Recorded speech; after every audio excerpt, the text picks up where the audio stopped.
They said no one wanted a fat girl. Not for marriage, not for loving, not for keeping. But when Clara Doyle stepped into that Wyoming ranch house and found a dying baby screaming in an empty crib, she proved them all wrong. The widower who owned that land had buried one woman already. He swore he'd never let another into his heart. But some women don't ask permission, they just save your life and dare you to send them away. Stay with me until the end and comment which city you're watching from so I can see how far this story has traveled. The stagecoach didn't slow down much when it reached the Bell Ranch. It just sort of lurched to a stop, coughed out a single passenger in her battered trunk, and rolled on before the dust had even settled. Clara Doyle stood there in the middle of nowhere, Wyoming territory stretching out in every direction like God had forgotten to finish decorating. The sky was too big, the silence was too loud, and the ranch house in front of her looked like it had given up on being welcoming about 3 winters ago. She'd expected someone to meet her. Mr. Thornton at the employment agency back in Cheyenne had promised that Mr. Samuel Bell was a respectable rancher in need of a cook and housekeeper. He'd said the pay was fair, the work was honest, and the accommodations were suitable for a woman of good character. What he hadn't mentioned was that the ranch looked haunted, or that no one would be waiting at the door. Clara picked up her trunk. She was strong enough to carry it herself, had been since she was 12 and hauling flour sacks in her father's bakery, and started toward the house. Her boots, already worn thin at the soles, crunched against the dry earth. The wind picked up, carrying with it the smell of horses and hay and something else. Something wrong. That's when she heard it. A baby. Crying. Not the fussy, irritated crying of a child who wanted attention. This was the desperate, ragged wailing of something in pain. Clara's heart clenched. She dropped the trunk and ran. The front door was open, not just unlocked, open, swinging slightly on its hinges like an invitation or a warning. Clara didn't pause to knock. She stepped inside and followed the sound. The house was dim and cold despite the afternoon sun. Dishes were piled in the kitchen sink. A man's coat hung crooked on a peg. And in a small room off to the side, in a wooden crib that looked hand-carved but desperately in need of fresh blankets, was a baby boy screaming himself purple. Clara reached him in 3 strides. She lifted him out of the crib, and the heat coming off his small body made her gasp. Fever. High fever. His cheeks were flushed scarlet, his little fists flailing weakly. His eyes were squeezed shut, and tears streamed down his face. "Shh, little one," Clara murmured, pressing him against her chest and starting to rock. "I've got you now. You're all right. You're all right." She hummed without thinking, an old Irish lullaby her mother had sung to her back when Clara still believed the world was kind. The baby's cries softened, became hiccups, then whimpers. She kept humming, kept rocking, and felt his burning forehead rest against her collarbone. "Who the hell are you?" Clara spun around. In the doorway stood a man who looked like he'd been assembled out of old leather and iron nails. Tall, broad-shouldered, with dark hair that hadn't seen a barber in months, and eyes that were the color of storms. His face was all hard angles and exhaustion. He stared at her like she was a ghost he hadn't asked for. "Clara Doyle," she said, keeping her voice steady even though her heart was hammering. "I'm the cook, from the agency, and this baby has a fever." The man, Samuel Bell, it had to be, didn't move. He just stared at her, at the child in her arms, and something cracked behind his eyes. "I know," he said quietly. "I've been trying everything. He won't stop crying." "Because he's burning up," Clara said, sharper than she meant to. "He needs cool water and willow bark tea if you have it, and someone to hold him who isn't falling apart." Samuel flinched like she'd slapped him. For a moment she thought he might throw her out. But then he just nodded, turned, and walked back into the kitchen. Clara followed, still holding the baby. The kitchen was a disaster. Pots with food burned to the bottom, a kettle that had boiled dry. Flour spilled across the counter like someone had tried to bake and given up halfway through. Samuel Bell moved through it all like a man sleepwalking, filling a basin with water from the pump. Clara set the baby down gently on a clean section of the table and started stripping off his sweat-soaked clothes. The boy whimpered but didn't fight her. His skin was mottled with heat. She dipped a cloth in the cool water and began wiping him down. Forehead, neck, chest, arms. Samuel watched from across the room, gripping the edge of the counter like it was the only thing keeping him upright. "How long has he been like this?" Clara asked. 2 days. Samuel's voice was rough, scraped raw. "Maybe 3. I lose track." "And you didn't send for a doctor?" "Nearest doctor is in Laramie. That's a day and a half by horse, and I can't leave him." Clara pressed her lips together. She wanted to scold him, to tell him that was the stupidest thing she'd ever heard, but she could see it in his face, the guilt, the fear, the bone-deep weariness of a man who had already lost too much and couldn't bear to lose anything else. "Does he have a name?" she asked instead. "Thomas." Samuel's voice cracked on the word. "After my father." "Well, Thomas," Clara murmured to the baby, "we're going to get you feeling better. I promise." She worked quickly, efficiently. She found herbs in a cupboard, willow bark, thank God, and chamomile and mint, and set water to boil. While it heated, she kept cooling the baby with damp cloths, humming that same lullaby, and gradually, Thomas's breathing evened out. His eyes cracked open, just for a moment, and he looked at her with the hazy confusion of a child too young to understand why everything hurt. "There you are," Clara whispered. "There's my brave boy." Behind her, Samuel made a sound that might have been a sob or might have been relief. Clara didn't turn around. She just kept working, kept soothing, until the tea was ready. She cooled it with more water and used a clean cloth to let Thomas suck the liquid from it, drop by drop. He took it, not happily, but he took it. By the time the sun started to set, Thomas was asleep in Clara's arms, his fever finally starting to break. She sat in the one chair in the kitchen that didn't have something piled on it, rocking slowly, and only then did she let herself look at Samuel Bell. He was sitting on the floor with his back against the cupboard, head in his hands. He looked like a man who had been running for miles and finally hit a wall. "You're the new cook?" he asked without looking up. Clara hesitated. She'd been hired to cook and keep house, yes, but Mr. Thornton hadn't mentioned a baby, hadn't mentioned a man falling apart at the seams, hadn't mentioned any of this. "Yes, sir." Samuel lifted his head. His eyes were red-rimmed. "What did Thornton tell you about this place?" "That you needed someone to cook and clean, that the pay was $10 a month plus room and board, that you were a widower with a ranch to run." "He didn't mention my son." "No, sir." Samuel laughed, but it was a bitter, hollow sound. "Figures, no one wants to come work for a man with a screaming baby and a dead wife's ghost in every room." Clara didn't know what to say to that, so she said the only thing that mattered. "Your son needed help. I helped him." Samuel stared at her for a long moment, really stared like he was seeing her for the first time. Clara knew what he was seeing, a big woman, broad in the shoulders and hips, with strong hands and a plain face and hair that frizzed no matter how much she pinned it back. Not the kind of woman men looked at twice. Not the kind of woman anyone called beautiful. "Why'd you come here?" Samuel asked finally. Clara met his gaze. "Because no one else wanted me, and I needed work. I'm a good cook, Mr. Bell, and I'm clean, and I'm honest, and I don't steal. But I'm also fat, and that's all most people see. So when Mr. Thornton said you needed someone, I took the job before you could change your mind." The silence that followed was heavy enough to crush stone. Then Samuel pushed himself to his feet, walked over to her, and looked down at his son sleeping peacefully for the first time in days. "No one wants a fat girl," he repeated slowly, testing the words like they tasted wrong. "That's what they told me, sir." Clara held the baby a little tighter. "But I can nurse the baby. I can cook your meals and keep your house and do the work you hired me for. I don't need to be wanted. I just need to be useful." Samuel was quiet for so long, Clara thought maybe she'd said the wrong thing. Maybe she'd been too bold, too honest. Maybe he was about to tell her to leave, to take her trunk and walk back to the main road and hope another stage came through. But then he said, "Then stay." 2 words. That was all. But the way he said them, rough and quiet and something that sounded almost like gratitude, made Clara's throat tighten. "Yes, sir," she managed. Samuel nodded once, then turned and walked out of the kitchen. She heard his boots on the stairs, heard a door close upstairs.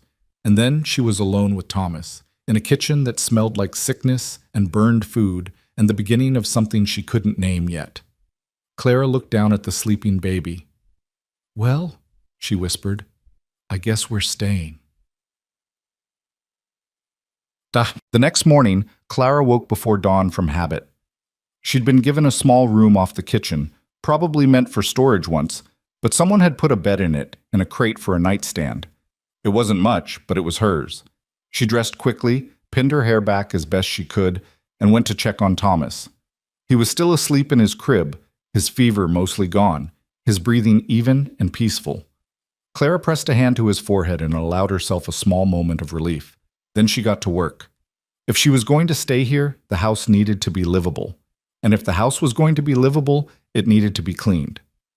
She started with the kitchen, scrubbed the burned pots until her arms ached, washed every dish and cup and utensil, swept the floor and wiped down the counters and got the stove working properly. By the time the sun was fully up, the kitchen looked like a place where people might actually want to eat.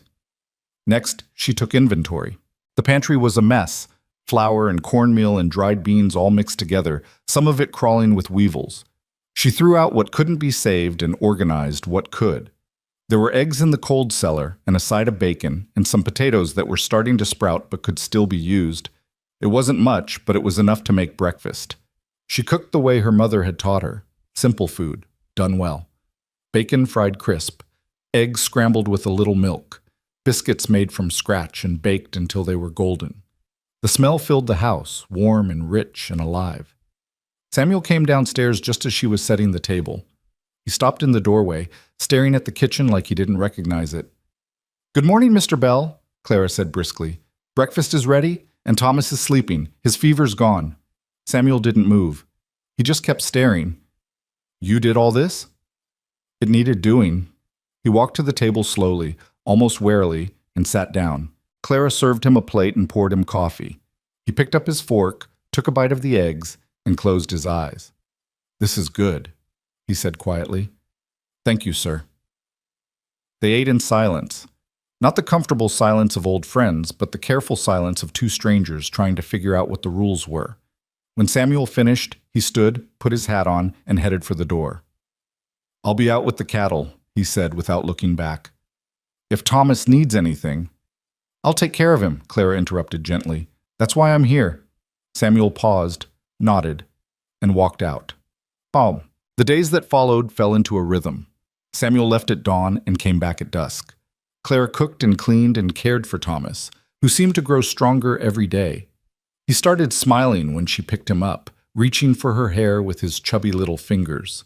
She sang to him while she worked, the old songs her mother had taught her, and he babbled along like he was trying to help. The ranch hands came by sometimes, 3 of them, rough men who worked the cattle and mended fences and didn't seem to think much of Clara. She heard them talking once, standing outside the kitchen window where they thought she couldn't hear. "Boss finally got himself a cook," one of them said. "Big as a barn, that one." "Better her than no one, I suppose," another replied, "though I wouldn't want to waste food on feeding her." They laughed. Clara kept washing dishes and pretended she hadn't heard, but Samuel must have heard because that night at dinner he said, "The men were out of line today. I told them if they can't be respectful, they can find work elsewhere." Clara looked up, startled. "You didn't have to do that, sir." "Yes, I did." His voice was firm. "You're working here same as them. Harder than them, probably. They'll treat you with respect or they'll leave." Something warm and dangerous flickered in Clara's chest. She pushed it down. "Thank you," she said quietly. Samuel just nodded and went back to his food. Yet, 2 weeks into her time at the Bell Ranch, Clara found herself settling in ways she hadn't expected. She knew where every pot and pan was kept. She knew which floorboards creaked and which windows stuck. She knew that Thomas liked to be bounced gently when he was fussy, and that Samuel took his coffee black and strong. She also knew that Samuel barely slept.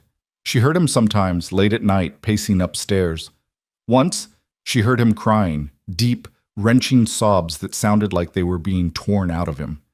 She didn't go upstairs. She didn't think he'd want her to. But the next morning, she made his favorite breakfast, bacon and eggs and the biscuits he always ate 3 of, and left it on the table without a word. He came down, saw the food, and looked at her for a long moment. "Thank you," he said. "You're welcome, Mr. Bell." It became their language, The things they couldn't say, they said with food and silence and small kindnesses. Clara mended his shirts. Samuel fixed the loose hinge on her door. Clara left cool water by his bed on hot nights. Samuel brought in firewood without being asked. And Thomas, sweet little Thomas, grew and thrived and learned to laugh. One morning, Clara stepped out onto the porch and found a pair of worn leather boots sitting there. They were women's boots, well-made but old, with careful stitching along the seams. Next to them was a note in Samuel's handwriting, messy and hurried. These were my sisters. I think they'd rather stay here. Clara picked up the boots with shaking hands. They were beautiful. Real leather, the kind that lasted. Her own boots were falling apart, held together with wire and prayer. She'd been meaning to ask Samuel if there was a cobbler in town, but she kept putting it off because she wasn't sure she could afford it.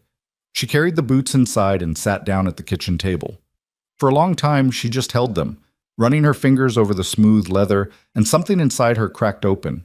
No one had given her anything in so long, not without expecting something in return. She tried the boots on. They fit perfectly.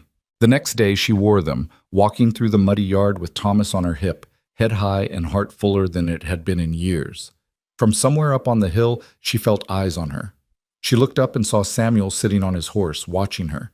He didn't wave, didn't smile, but he nodded, just once, and something in that simple gesture felt like being seen, really seen. For the first time in her life, Clara thought maybe she didn't need to be beautiful. Maybe being strong was enough. The weeks turned into a month, then two. Clara learned the rhythms of the ranch, when the cattle needed moving, when the hay needed cutting, when the men needed extra food because the work was hard. She baked bread every other day and hung laundry on the line and kept the garden alive despite the Wyoming wind trying its best to kill everything green. She also learned about the woman who had lived here before her, Samuel's wife, Elizabeth. Clara found her things tucked away in boxes in the attic, dresses and letters and a hairbrush with long blonde strands still caught in the bristles. There were photographs, too. Elizabeth had been small and delicate, with a face like a porcelain doll and a smile that looked painted on. Clara stood in that attic for a long time, holding one of the photographs, and felt something twist inside her. She would never look like that, would never be small or delicate or doll-like. She was built for work, for endurance, for surviving, not for being admired. She put the photograph back in the box and went downstairs. That night Samuel found her in the kitchen, kneading bread with more force than necessary. "You went in the attic," he said. It wasn't a question. Clara didn't stop working. "I was looking for extra blankets. Winter's coming." "You found her things?" "Yes, sir." Samuel sat down at the table. He looked older in the lamplight, worn down by grief and work and all the things he carried alone. "You want to know about her?" "It's not my business," Clara said. "Maybe it should be." Samuel rubbed a hand over his face. "You're living in her house, taking care of her son. You should know." Clara wiped her hands on her apron and sat down across from him. "All right." Samuel was quiet for a long time. When he finally spoke, his voice was low and rough. "She was beautiful. Everyone said so. And I believed I was the luckiest man alive when she agreed to marry me." He paused. Clara waited. But she wasn't happy. Not really. She was always worried about how she looked, about what people thought. She stopped eating much, said she needed to be thinner, prettier. I told her she was perfect, but she didn't believe me. And then Thomas was born, and she got worse. So much worse.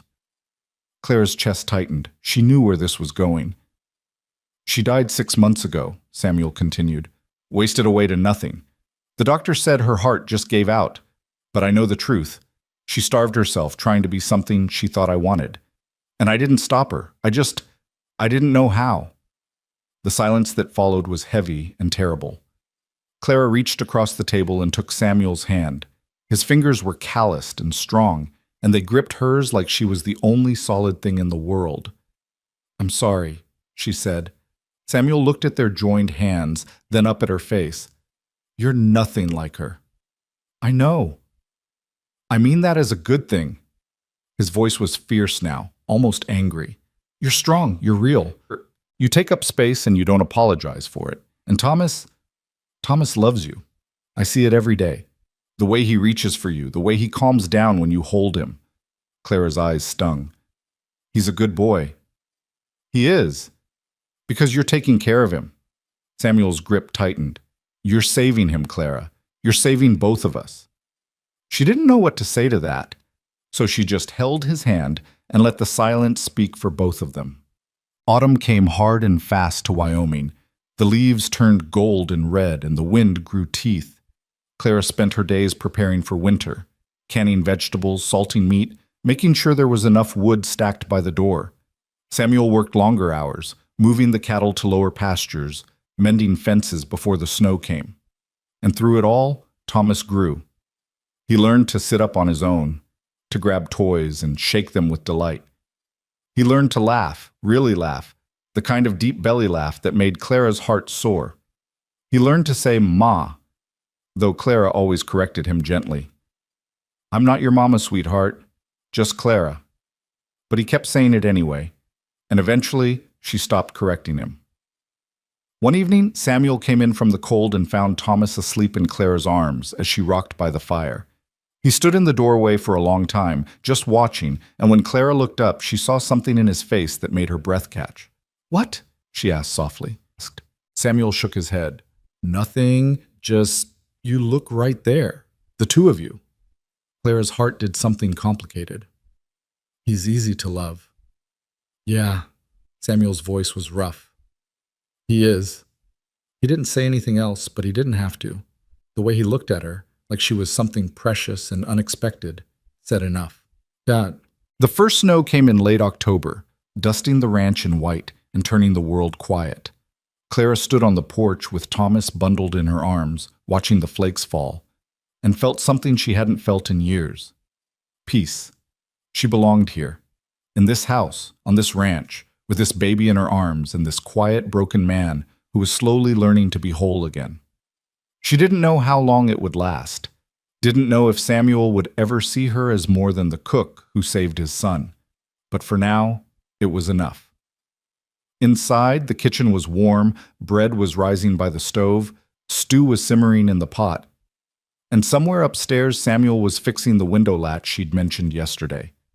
This was her life now, simple and small and nothing like what she'd imagined when she was young and still believed in fairy tales. But it was hers. And that was enough. Thomas stirred in her arms and made a small sound. Clara kissed the top of his head and carried him inside, closing the door against the cold. Tomorrow would bring new work, new challenges. But tonight, they were warm and safe and together.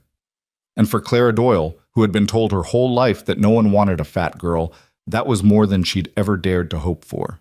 Winter settled over the Bell Ranch like a held breath, transforming the landscape into something both beautiful and unforgiving. Clara had grown up in Chicago, where winter meant coal smoke and crowded streets, and the constant noise of the city trying to keep itself alive. Here, winter meant silence so complete she could hear her own heartbeat when she stood outside. It meant mornings when the pump froze solid, and she had to pour hot water over it just to get it working. It meant keeping the fires burning all night and waking every few hours to add more wood. But it also meant something else. It meant Samuel came inside earlier, stayed longer, sat at the kitchen table after dinner instead of disappearing upstairs. It meant evenings by the fire with Thomas playing on a blanket between them, reaching for his toes and babbling his mysterious baby language. It meant a kind of closeness that grew not from words but from proximity, from sharing space and warmth and the simple fact of being alive together in a place that didn't forgive carelessness. Clara worked with the same quiet efficiency she always had, but now the house responded to her touch. The kitchen gleamed, fresh herbs hung drying by the window, sage and thyme and rosemary she'd managed to coax from the garden before the first hard freeze. She'd made curtains from fabric she found in a trunk upstairs, plain cotton, but clean and bright.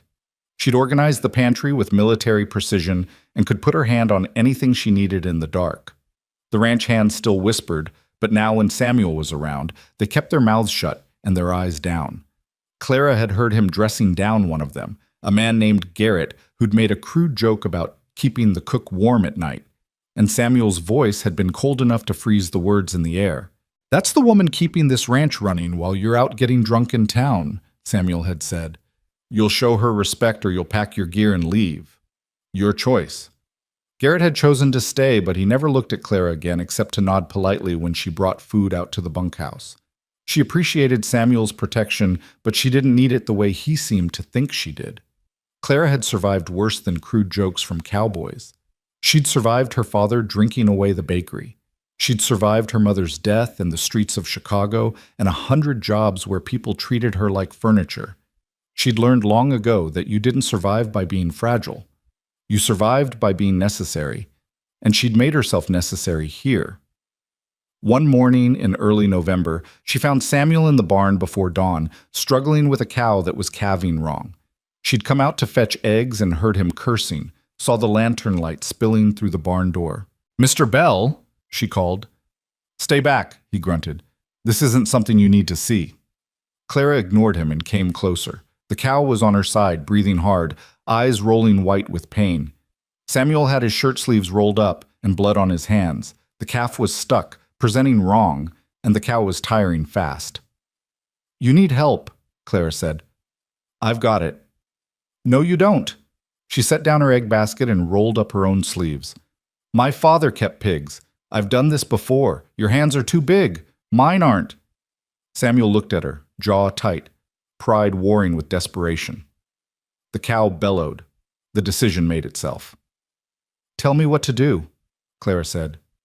He did, and she listened, and together they worked in the cold dawn, covered in blood and birth fluid, and doing what needed to be done. When the calf finally slipped free and took its first shuddering breath, when the cow lowed softly and started licking her baby clean, Samuel sat back against the barn wall and laughed, a real laugh, shocked and relieved and almost giddy.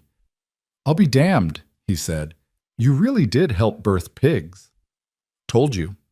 Clara wiped her hands on a rag, trying not to smile too wide. "My father said I had good hands for it, strong and steady." Samuel looked at her hands, big, capable, stained with the evidence of life saved, and something shifted in his face. He was right. They walked back to the house together in the growing light, not talking, just walking side by side. When they reached the porch, Samuel stopped. "Clara." She turned. He was looking at her with an expression she couldn't read, something between gratitude and confusion and maybe the beginning of understanding. "Thank you," he said, "for everything, not just the calf, everything." Her throat tightened. "You're welcome, Mr. Bell." "Samuel," he said quietly. "You should call me Samuel." It was such a small thing, just a name, but the way he offered it felt like opening a door that had been locked for a very long time. "Samuel?" she repeated, testing the shape of it. "All right." He nodded once, then went inside to wash up. Clara stood on the porch a moment longer, watching the sun rise over the frozen fields, and felt something warm bloom in her chest despite the cold. The days continued to shorten. Clara rose in the dark and went to bed in the dark, and filled the hours between with work that never seemed to end. But it was good work, satisfying work, the kind that left her tired in her bones, but content in her soul. She baked bread 3 times a week, and the smell filled the house like a promise. She made stews that simmered all day, rich with beef and vegetables and herbs. She washed clothes in water so cold her hands went numb, but she hung them on the line anyway because sunshine made them smell better than anything. And she took care of Thomas, who was growing faster than seemed possible. He was pulling himself up on furniture now, standing on wobbly legs and laughing when he fell down. He'd learned to clap his hands and wave bye-bye and give wet, sloppy kisses that left Clara's heart in pieces. Every morning when she lifted him from his crib, he reached for her and said, "Mama," in a voice full of absolute certainty. She'd stopped correcting him. It felt like lying. One evening, she was mending Samuel's shirt. He'd torn it on a fence post when he came down from putting Thomas to bed. He'd taken over the bedtime routine recently, reading to the boy from a worn Bible, even though Thomas was too young to understand the words. Clara thought he just liked the ritual of it, the normalcy. "He went down easy tonight," Samuel said, pouring himself coffee. "I think he's growing."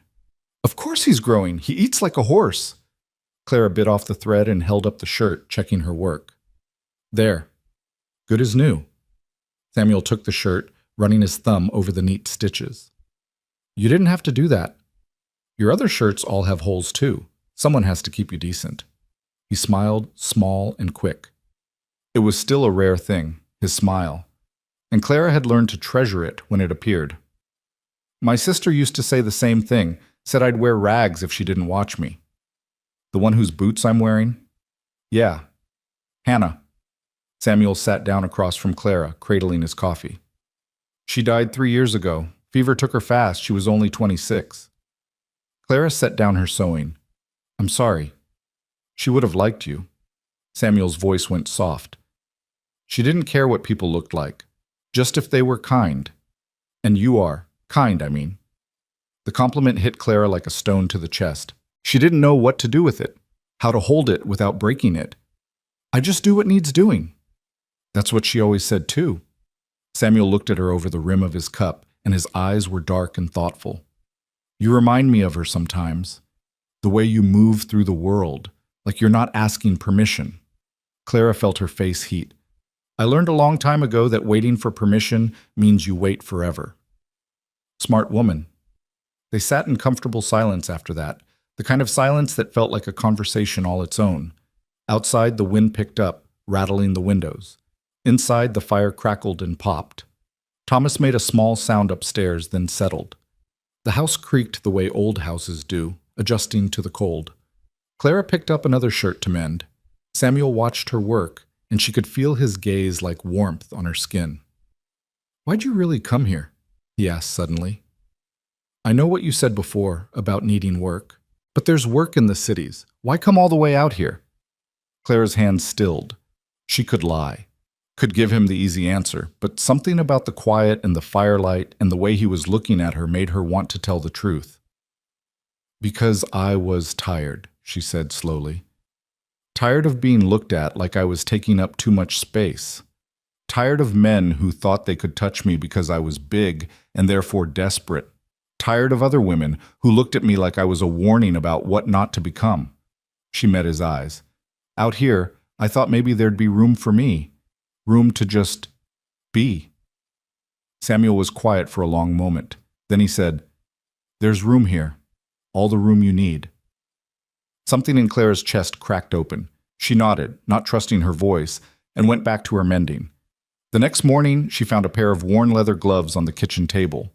Working gloves lined with wool, the kind that cost real money. No note this time, just the gloves. Clara put them on. They fit perfectly. She wore them all winter, and every time she looked at her hands, she thought about being seen, about taking up space, about room. December came with storms that lasted days. The ranch hands moved into the bunkhouse and didn't come out except to feed the cattle and break ice on the water troughs.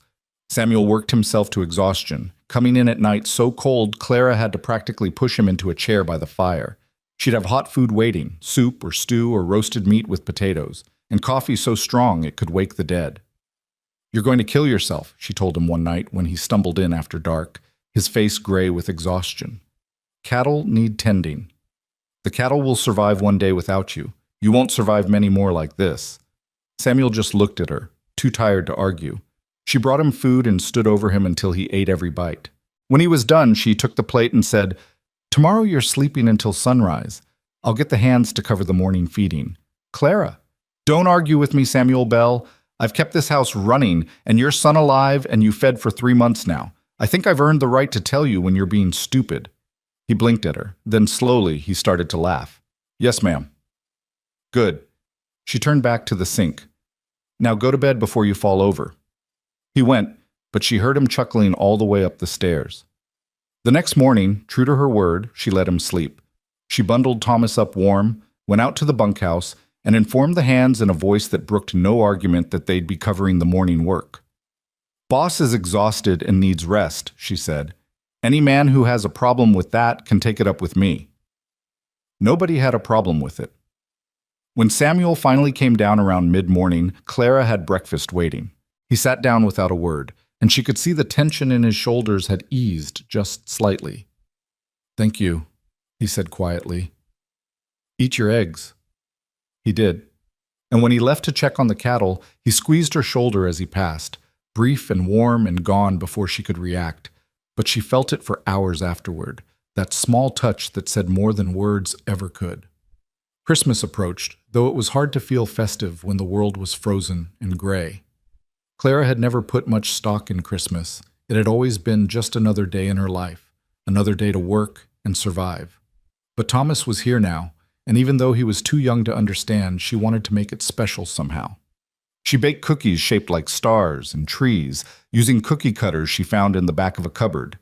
She strung popcorn on thread to make garlands. She even convinced Samuel to help her drag a small pine tree inside, though he grumbled the whole time about tracking needles through the house. "It's for Thomas," Clara said firmly. "Every child should have a Christmas tree." Samuel looked at the tree, then at Thomas sitting on his blanket and gnawing on a wooden spoon, oblivious to the fuss being made on his behalf. "He doesn't even know what a tree is." "He will someday, and he'll remember." Clara handed Samuel the popcorn garland. "Make yourself useful." He did, draping the garland over the branches while Clara arranged the cookies on the lower boughs where Thomas could see them. When they were done, they stood back and looked at their work. "It's a little lopsided," Samuel observed. "It's perfect," Clara corrected. Thomas crowed with delight and clapped his hands. Samuel smiled despite himself. On Christmas morning, Clara woke early, as always, and found a package wrapped in brown paper sitting on the kitchen table. Her name was written on it in Samuel's careful handwriting. She stood there for a long moment, just staring at it, before she had the courage to pick it up. Inside was a shawl. Not a fancy one, but wool, well-made and thick, dyed a deep forest green, the kind of shawl that would keep out the worst of the winter cold. There was a note tucked inside. "For the woman who keeps this house warm." Clara pressed the shawl to her face and breathed in the smell of wool and cedar, and her eyes burned with tears she wouldn't let fall. She wrapped the shawl around her shoulders and wore it for the rest of the day. She'd made something for Samuel, too, a new shirt, carefully cut and sewn from fabric she'd found in town on her one trip there in November. It wasn't fancy, but it was well made and would last. She left it folded on his chair with a note of her own. "So you don't have to wear rags." When he found it, he didn't say anything. He just looked at her across the room, and the expression on his face was so raw and grateful it made her heart hurt. They had dinner that night, roasted chicken and potatoes and pie made from preserved apples, and it felt like a real Christmas. Thomas sat in his high chair and made a mess of everything, laughing when Samuel pretended to steal bites from his plate. Clara watched them and felt something dangerous growing in her chest, something that felt suspiciously like hope. After dinner, Samuel took out a fiddle Clara didn't know he owned and played a few halting songs. He wasn't very good, but Thomas loved it, bouncing in Clara's lap and shrieking with joy. When Samuel finished, he set the fiddle aside and looked at them both, his son and the woman who'd saved them, and said quietly, "This is the best Christmas I've had in years." Clara's throat was too tight to respond. She just nodded and held Thomas closer. That night, after Samuel had gone to bed and the house was quiet, Clara sat by the dying fire and let herself feel everything she'd been pushing down for months. The loneliness and the longing and the terrible, wonderful ache of caring for people who weren't hers but felt like they should be. She'd come here expecting nothing. But somehow, in this cold house on this isolated ranch, she'd found something that felt dangerously close to belonging. The question was, how long would it last? January came in cruel and bitter. The snow piled up until it reached the windowsills. The cattle huddled together for warmth. The ranch hands took turns breaking trail to the barn and back. And inside the house, Clara kept everything running with the same steady competence she brought to everything else. But something was shifting between her and Samuel, something neither of them was quite ready to name. It showed itself in small ways, the way his hand lingered when she passed him his coffee, the way she found herself watching him work from the kitchen window, the way they orbited each other in the small space of the house like planets pulled by gravity. One night, a storm came through so violent it shook the walls. Thomas woke screaming, terrified by the thunder. Clara went to him, but Samuel was already there, lifting his son from the crib and murmuring soft reassurances. Clara stood in the doorway watching them, and Samuel looked up. "Come here," he said. She did. She sat on the edge of the bed, and Samuel passed Thomas to her. The boy buried his face in her shoulder, hiccuping and scared. Clara held him and hummed her lullaby while Samuel sat beside them, close enough that their shoulders touched. "He feels safe with you," Samuel said quietly. He feels safe with you too. Not the same way. Samuel's voice was rough in the darkness. You're his whole world, Clara. You know that, don't you? She did.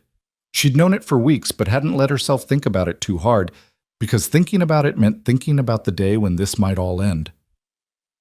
What happens when you don't need a cook anymore? She asked. The question came out before she could stop it. When Thomas is older and you don't need help and… Stop, Samuel interrupted. His hand found hers in the darkness, squeezed tight. Don't think about that. Not tonight. But she had to, because the truth was settling over her like the snow outside, heavy and cold and impossible to ignore. She'd fallen in love with this life, with this house and this child and this broken man who was slowly healing, and she was terrified of losing it. Thomas fell asleep between them, warm and safe. The storm raged on, and Clara and Samuel sat in the darkness, not speaking, their hands still clasped, and let the silence say what they couldn't. The storm passed. The sun came back. Life on the ranch continued in its endless cycle of work and survival. But something had changed that night, and both of them felt it. Samuel found excuses to be near her, to bring in extra firewood when she was cooking, to ask her opinion about the cattle, to sit at the kitchen table and pretend to be reading while really just watching her work. And Clara found herself responding, leaning into his proximity, laughing more easily, letting her guard down inch by careful inch. The ranch hands noticed. One of them, a younger man named Pete, who'd always been kind to Clara, pulled her aside one day when she brought food out to the bunkhouse. Begging your pardon, Miss Clara, he said quietly, but the boss, he's different since you came. Better. And we wanted you to know we appreciate it, what you've done for him, for all of us, really. Clara didn't know what to say to that. She just nodded and hurried back to the house before he could see her tears.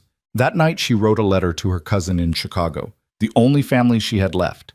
She told her about the ranch, about Thomas, about the work that filled her days. But she didn't tell her about Samuel, didn't tell her about the way he looked at her sometimes like she was something precious, didn't tell her about the hope that was growing in her heart like something dangerous and wild. Because hope, Claire had learned, was the most dangerous thing of all. February brought a thaw, brief but welcome. The snow started to melt, and everyone breathed a little easier, knowing the worst of winter was likely behind them. Claire opened the windows to air out the house, hung laundry on the line, let Thomas play on a blanket on the porch in the weak sunshine. Samuel found her there one afternoon, sitting on the porch steps with Thomas in her lap, both of them watching chickens peck in the yard. "Penny for your thoughts," he said. Clara smiled. "I was thinking about spring, about the garden I'm going to plant." "What will you plant?" "Everything. Tomatoes and beans and squash and carrots, herbs for cooking and flowers for…" She stopped. Flowers for what? For beauty? For herself? She'd never planted flowers in her life. "For you," Samuel finished quietly. "Plant flowers for you, Clara." She looked up at him, and the expression on his face made her breath catch. He looked at her like she mattered. "I might do that," she managed. He sat down beside her on the step, close enough that their shoulders touched. Thomas babbled and reached for his father's hand. Samuel gave it to him, and the boy grabbed his finger with fierce concentration. "I'm glad you stayed," Samuel said. "Me too." They sat there as the sun moved across the sky, not talking, just being. And for the first time in her life, Clara thought maybe she understood what happiness felt like. Maybe she didn't need to be small or beautiful or the kind of woman men wrote poems about. Maybe she just needed to be exactly who she was, strong and steady and necessary. And that would be enough. Thomas fell asleep in her arms. Samuel's shoulder was warm against hers. The chickens kept pecking, and the world kept turning, indifferent to the small miracle of three people learning how to be a family. The warmth didn't last. 3 days after that afternoon on the porch, Thomas woke with a cough that rattled in his small chest like stones in a tin can. Clara heard it from her room and was on her feet before she was fully awake, moving through the dark house by memory and instinct. Thomas was sitting up in his crib, crying in that desperate way that meant something hurt. His cheeks were flushed, his eyes glassy. Clara pressed her hand to his forehead, and her stomach dropped. Fever. Again. No, she whispered. Not again. She gathered him up, and he was so hot against her it felt like holding a coal from the fire. She carried him downstairs, her mind already cataloging what she needed: cool water, willow bark tea, the herbs she'd saved for exactly this kind of emergency. She was setting Thomas on the kitchen table when Samuel appeared in the doorway, already dressed despite the hour. How bad? He asked. Fever. High. And he's coughing. Clara's hands were shaking as she pumped water into a basin. I need you to get the herbs from the cupboard, the willow bark, and the... I know where they are. Samuel was already moving, his face pale but set. They'd done this dance before, back when Clara first arrived, but that didn't make it any less terrifying. They worked together in tense silence, Clara cooling Thomas with damp cloths, while Samuel prepared the tea. But this time was different. This time, Thomas didn't calm down the way he had before. He cried and thrashed, fighting Clara's gentle hands, and the sound of his breathing grew worse, wheezy and labored, like every breath was a battle. Samuel, Clara said quietly, and something in her voice made him stop what he was doing and look at her. This is worse than before. He needs a doctor. The nearest doctor is in Laramie. That's a day-and-a-half ride in good weather. Samuel's jaw was tight, and the thaw made the roads mud. I'd never make it there and back before. He couldn't finish the sentence. Then we do what we can here. Clara forced her voice to stay steady, even though her heart was pounding. We keep him cool. We get fluids in him. We don't let the fever take him. Do you understand me? We don't let it take him. Samuel nodded, his face gray. What do you need me to do? Stay with me. And don't let yourself think about anything except keeping your son alive. They worked through the night, taking turns holding Thomas, cooling him with wet cloths, trying to get him to take the tea drop by painful drop. Clara sang every lullaby she knew, her voice growing hoarse. Samuel paced when he couldn't sit still, his hands clenching and unclenching uselessly. Outside, the wind picked up again, promising another storm. Around 3 a.m, Thomas's fever spiked so high Clara could feel the heat radiating off him. His breathing became shallow and rapid. His eyes rolled back, unfocused, and Clara knew they were losing him. Samuel, she said, her voice cracking, I don't know what else to do. Samuel looked at his son, at the woman holding him, and something broke in his face. He crossed the room in 2 strides and put his hands on Clara's shoulders, his grip almost painful. Don't you dare give up, he said fiercely. Don't you dare. You saved him once. You can do it again. I'm not a doctor. I'm just... You're everything, Samuel interrupted, his voice raw. You're everything, Clara. To him. To me. So don't you dare stop fighting. The words hit Clara like a physical blow. She looked up at him, at the desperation in his eyes, and something shifted inside her. She'd spent her whole life being told she wasn't enough, not pretty enough, not small enough, not worthy enough. But here was this man telling her she was everything, and she had a choice. She could believe him or she could let fear win. She chose to believe him. All right, she whispered. All right. She turned back to Thomas with renewed determination. She tried everything she could think of, different herbs, different positions to help him breathe, prayer even though she'd never been much for praying. She talked to him constantly, telling him stories about spring and gardens and all the things they'd do when he was well again. And Samuel stayed beside her the whole time, solid and present, his hand on her back like an anchor. Dawn came gray and cold. The storm that had been threatening finally broke, rain lashing against the windows. And somewhere in that miserable morning, Thomas's fever began to break. His breathing eased, his eyes focused on Clara's face. He whimpered and reached for her, and she sobbed with relief.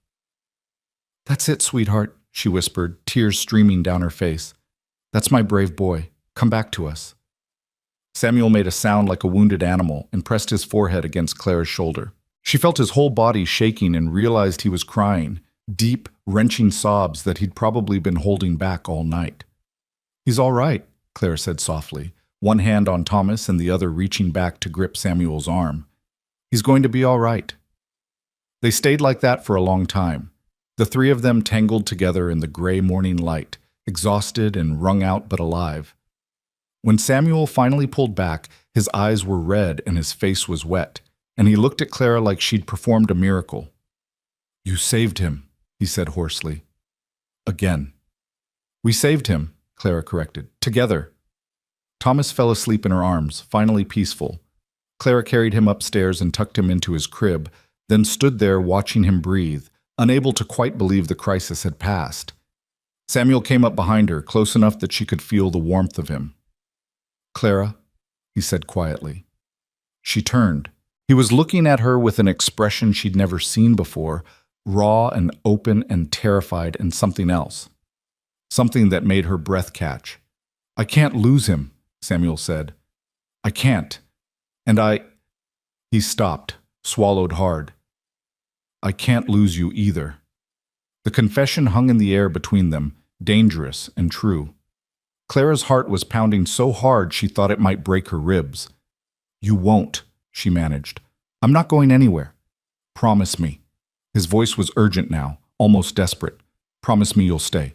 No matter what. Promise me."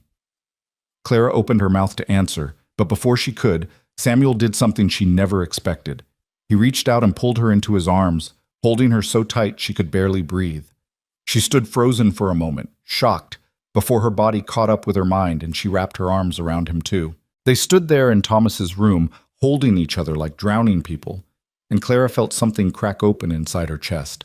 All the loneliness and longing and desperate hope she'd been carrying for months spilled out, and she buried her face in Samuel's shoulder and let herself break. "I'm here," she whispered against his shirt. "I'm here, Samuel. I'm not leaving." He made a sound that might have been her name and held her tighter. They stayed like that until the light changed, until Thomas stirred and made a small sound, until the moment passed and they had to let go. When they finally pulled apart, Samuel looked at her for a long moment, his hand coming up to touch her face, gentle and wondering, like he was memorizing the shape of her. Then he turned and walked out, and Clara was left standing in the soft morning light, trembling and changed. The days that followed were strange and charged with something neither of them knew how to name. Thomas recovered slowly but surely, his appetite returning, his laughter coming back. Clara cared for him with the same steady devotion she always had, but now every moment felt weighted with meaning. Every time Samuel looked at her, every accidental touch, every shared glance across the kitchen table, it all meant something more than it had before. The ranch hands noticed the change. Pete pulled Clara aside one morning and said carefully, "Begging your pardon, Miss Clara, but is everything all right between you and the boss? He's been different." "Different how?" Clara asked, trying to keep her voice neutral. Pete shifted uncomfortably. "Distracted. Keeps staring off at nothing, and yesterday he asked me the same question 3 times. He paused. "Garrett says the boss is sweet on you, begging your pardon for saying so." Clara's face went hot. "Garrett should mind his own business." "Yes, ma'am. Just thought you should know people are talking." Pete looked at her seriously. "For what it's worth, most of us think it'd be a good thing. You've been good for him, for all of us." Clara didn't know what to say to that, so she just nodded and went back to the house. But Pete's words stayed with her, rattling around in her head. People were talking. Of course they were. Nothing stayed secret in a place this small. That night, Samuel was unusually quiet at dinner. He pushed his food around his plate and barely said 2 words. Clara watched him, concerned. "Are you feeling all right?" she asked. "Fine." He didn't look up. "You're not eating?" "Not hungry." Clara set down her fork. "Samuel, what's wrong?" He was quiet for so long she thought he wouldn't answer. Then he said, "I've been thinking." "About what?" "About what happens next." He finally looked up and his eyes were dark and troubled. "About you being here and what people must be saying and whether I'm being fair to you." Clara's stomach tightened. "What do you mean?" Samuel pushed back from the table and started pacing. "You came here as the cook, as hired help. And now He gestured helplessly. "You're raising my son. You're running my house. He stopped, his jaw working. "I'm keeping you here, aren't I? You can't leave because Thomas needs you, and I need you, and you're too good a person to just walk away." "I'm trapping you." The words hit Clara like cold water. "Is that what you think? That I'm trapped?" "Aren't you?" Samuel's voice was harsh now, angry at himself. "What kind of life is this for you? Stuck on a ranch in the middle of nowhere, taking care of another woman's child, working yourself to the bone for a man who—" He stopped himself. "Who what?" Clara stood up, her own temper rising. Say it, Samuel. Finish the sentence. Who doesn't deserve you? The words burst out of him like they'd been held under pressure too long. Who can't give you what you deserve? A real life, a real family. Someone who, his voice cracked, someone who isn't broken. The silence that followed was terrible. Clara stared at him, her heart pounding, and suddenly she understood. He wasn't afraid of trapping her, he was afraid of wanting her, afraid that whatever was growing between them was wrong or selfish or doomed. You think you're broken? She said quietly. I know I am. And you think I'm what? Whole? Perfect? Clara laughed, bitter and sharp. Samuel, I've spent my entire life being told I'm too much. Too big, too loud, too plain, too everything that doesn't fit into the pretty little boxes people want to put women in. I'm 32 years old, and the only man who ever proposed to me did it as a joke to win a bet. Her voice shook. So don't stand there and tell me you don't deserve me. I'm not some prize you won. I'm a woman who came here because I had nowhere else to go and no one else who wanted me. That's not true, Samuel said fiercely.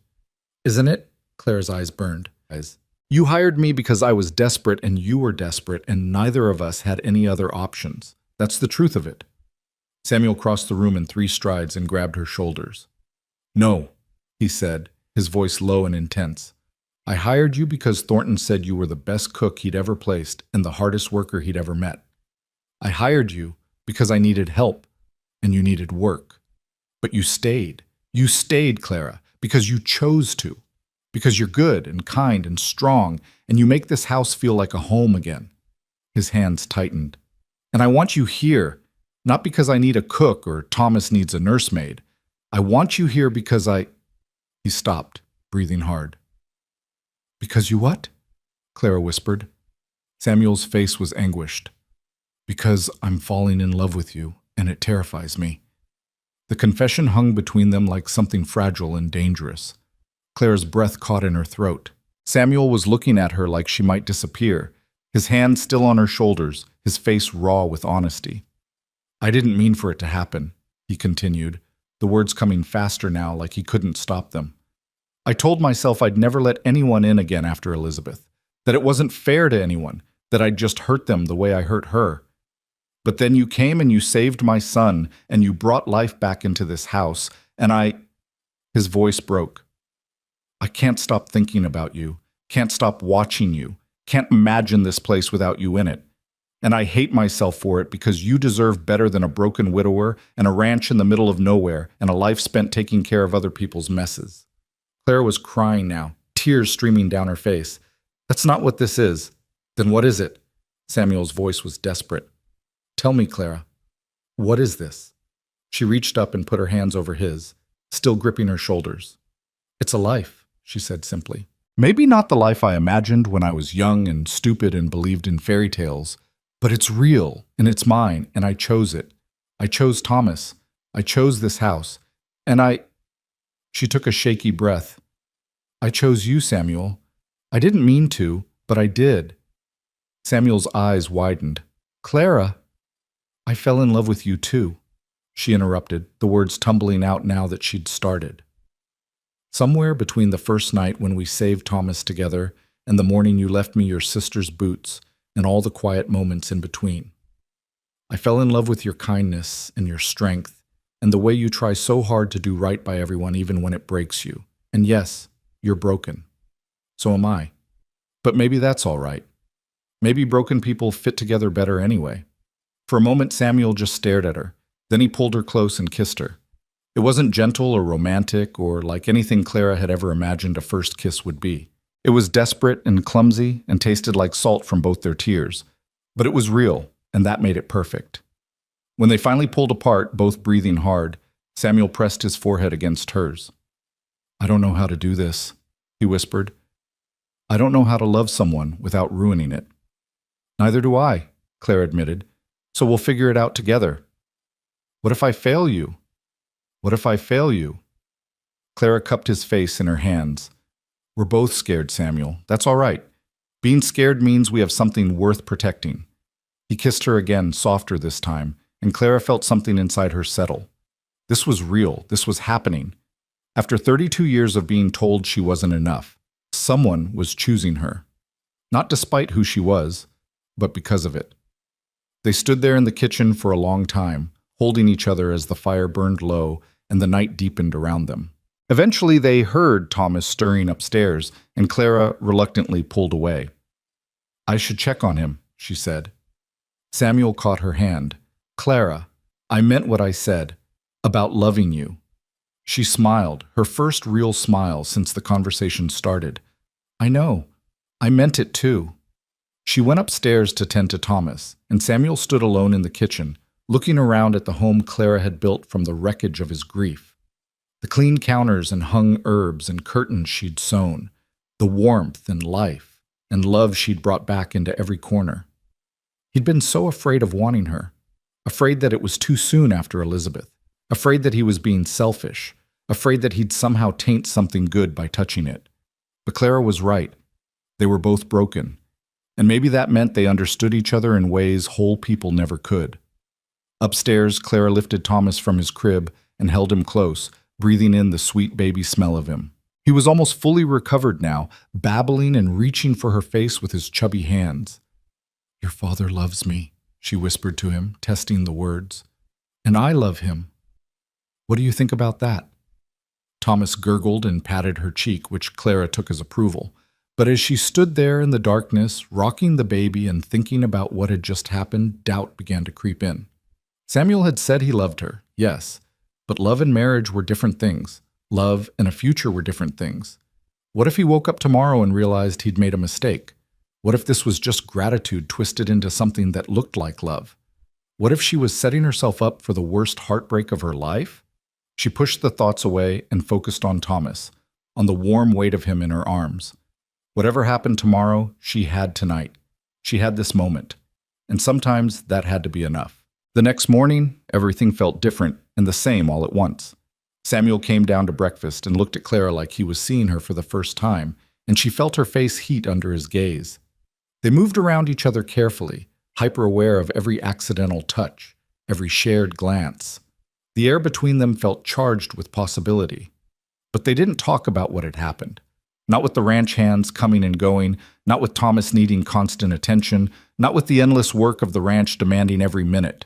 The confession hung between them, acknowledged but not discussed, and Clara didn't know if that was good or bad. 3 days passed in this strange new normal. Samuel found excuses to be near her, bringing in firewood, fixing things that didn't need fixing, asking questions about meals he'd eaten without comment for months. Clara caught herself watching him work from the kitchen window, her hands stilling in the dishwater, imagining a future she didn't quite dare to believe in. On the 4th day, Samuel came in for lunch and found Clara kneading bread with more force than necessary.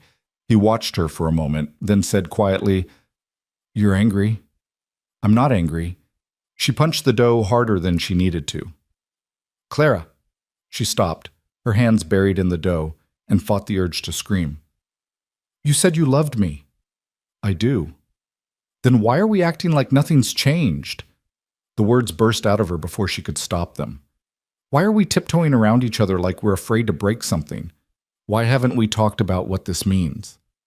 Samuel was quiet for a long moment. Then he said, "Because I'm terrified."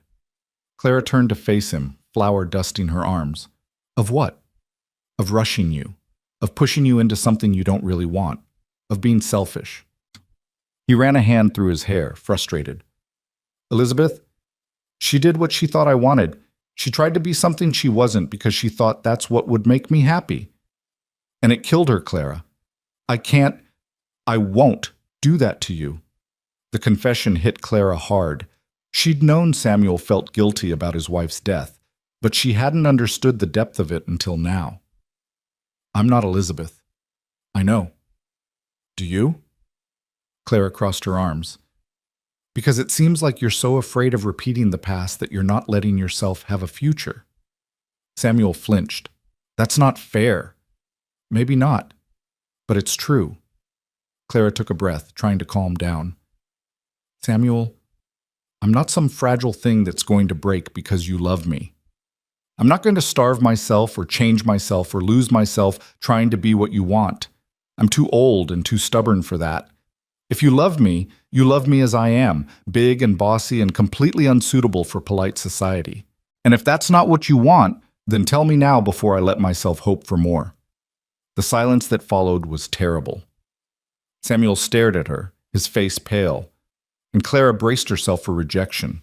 For him to say it was all a mistake, that he'd gotten caught up in the moment, that he wasn't ready for this. Instead, he crossed the kitchen and took her flour-covered hands in his. "I didn't hire you to be my mother," he said quietly, and Clara's stomach dropped because she recognized the words from the fight they'd had months ago when Thomas first got sick. "That's what I told you once. Do you remember?" "Yes." Her voice was barely a whisper. "I was wrong."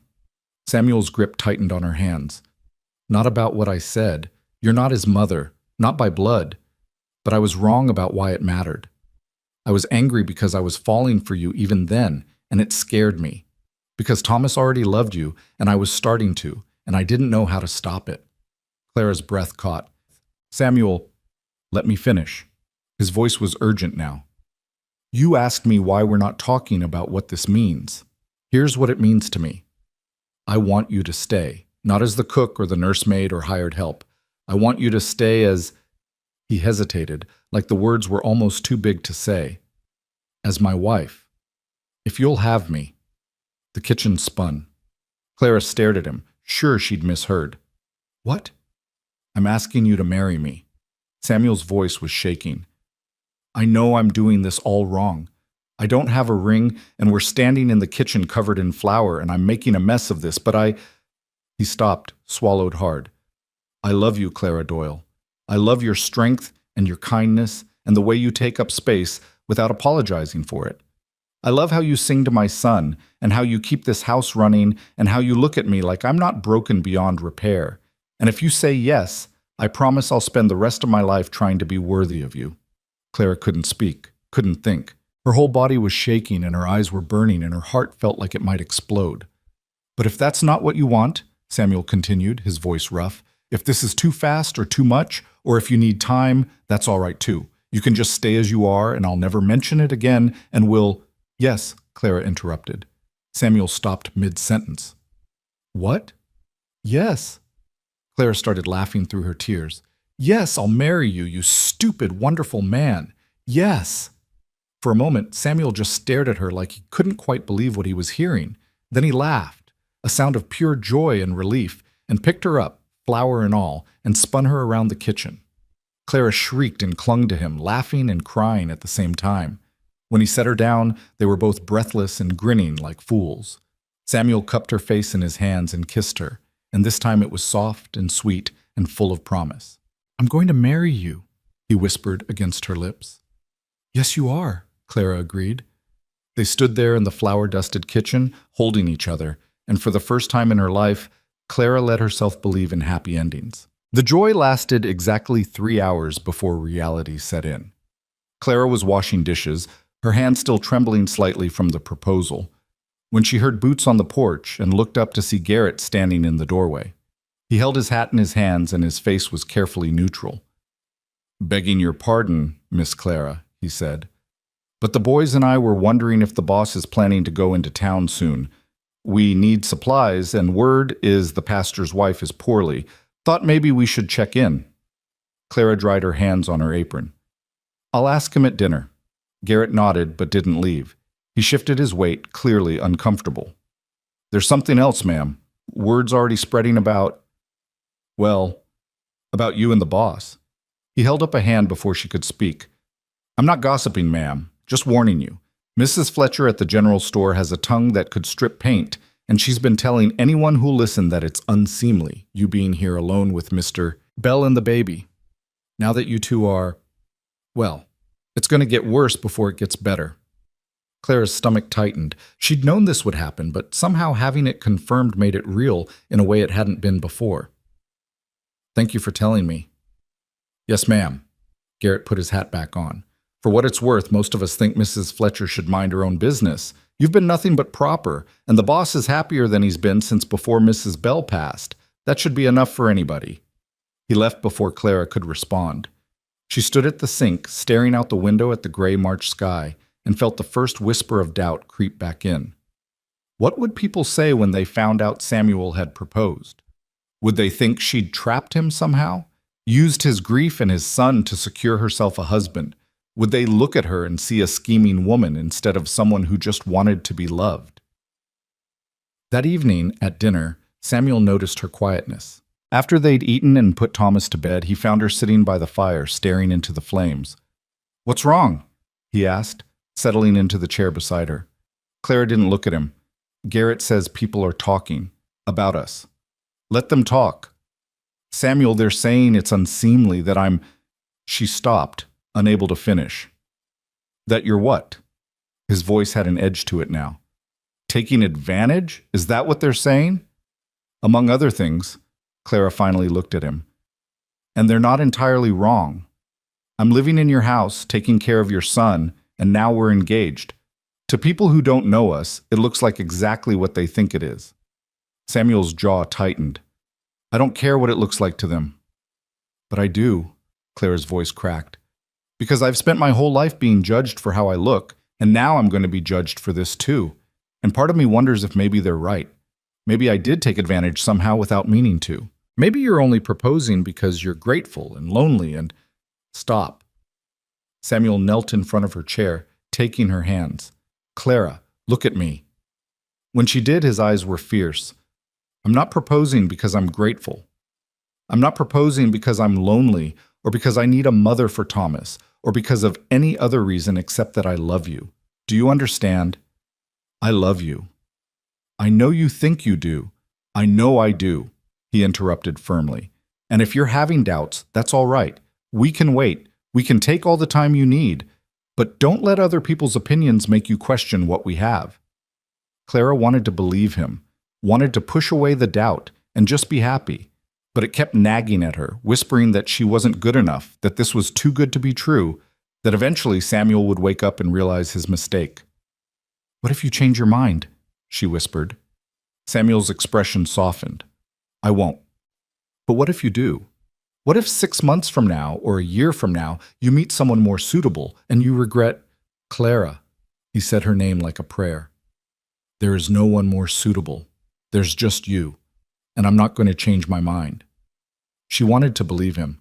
God, she wanted to believe him so badly it hurt.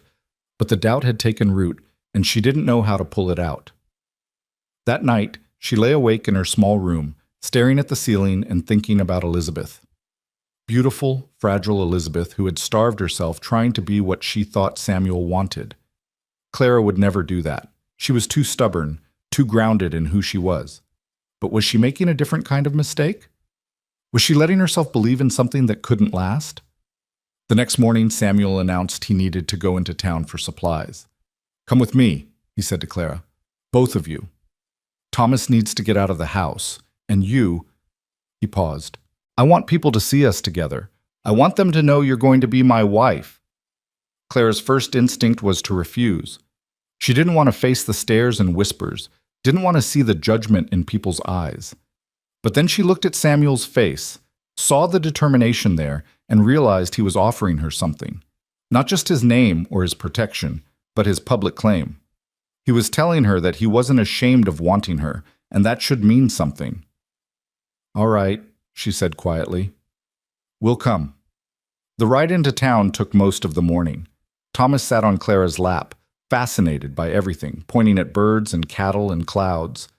Samuel drove the wagon with easy competence, occasionally glancing over at Clara with a small smile. It would have been perfect if Clara's stomach hadn't been tied in knots.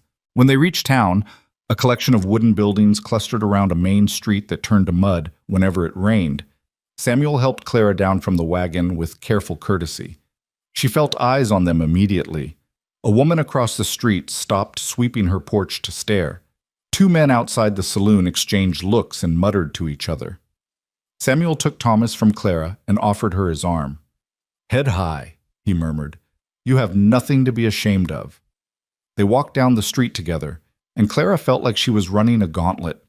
Every face turned to watch them pass. Some people nodded politely. Others whispered behind their hands. One older woman actually crossed to the other side of the street to avoid them. At the general store, Mrs. Fletcher was behind the counter, exactly as Garrett had warned. She was a thin woman with a pinched face and eyes like chips of ice. When Samuel and Clara entered, those eyes went hard. "Mr. Bell," she said with cool politeness, "and this must be your housekeeper." The pause before housekeeper was deliberate and cutting. Samuel's jaw tightened, but his voice stayed level. "This is Miss Clara Doyle, my fiancée." The silence that followed was deafening. Mrs. Fletcher's eyes widened, then narrowed. "Your fiancé? How unexpected. Is it?" Samuel's voice had gone dangerously quiet. "My son needs a mother. Miss Doyle has proven herself more than capable. It seems quite logical to me."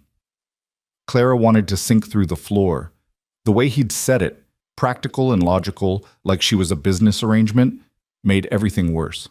She could see Mrs. Fletcher's mind working, could practically hear her thoughts. Of course, he's marrying the help because she's convenient, not because he actually wants her. "Of course," Mrs. Fletcher said with false sweetness. "How practical of you. And Miss Doyle, you must be very pleased with your situation." The implication was clear. Clara had landed herself a husband and a home through calculated manipulation. Clara felt her face burning, but before she could respond, Thomas, sweet, oblivious Thomas, reached for her and said, "Mama," clear as a bell. The word hung in the air like an accusation. Mrs. Fletcher's lips thinned. "How sweet.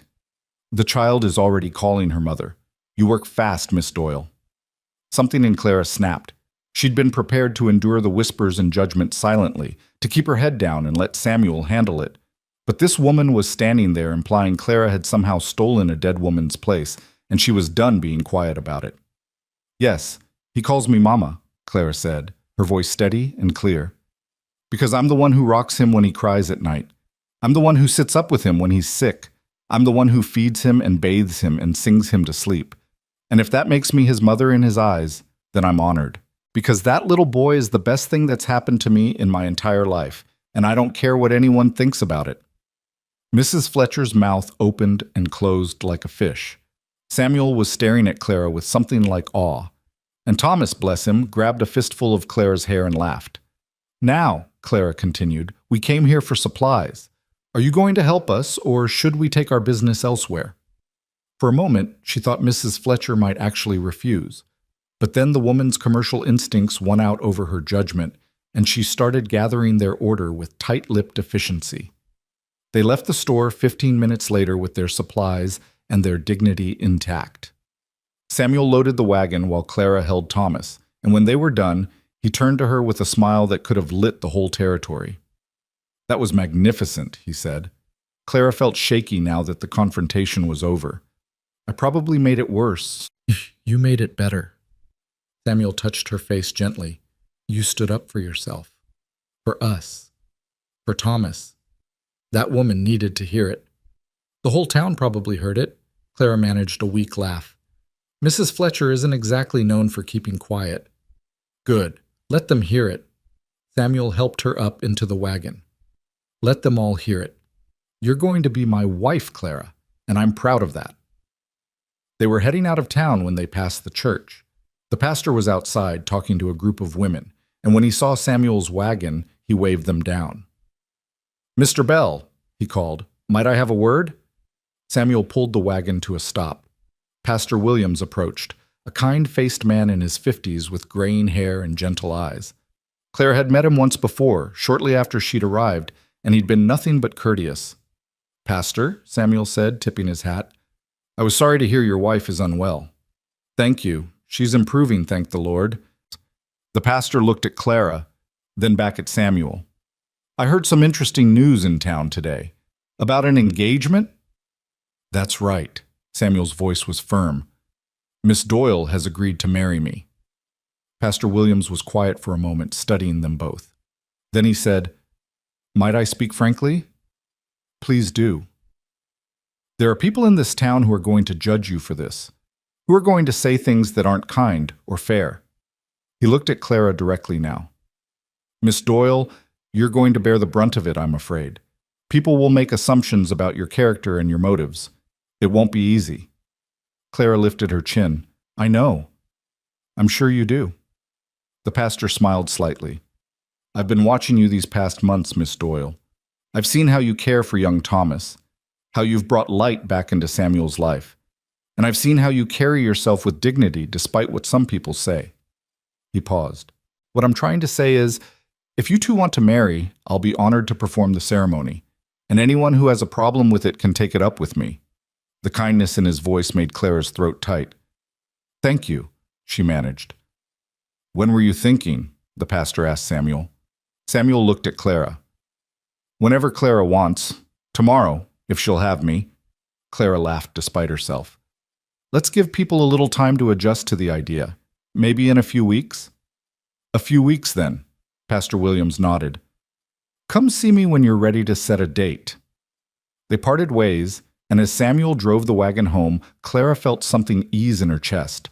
Not everyone was against them. Pastor Williams' support mattered.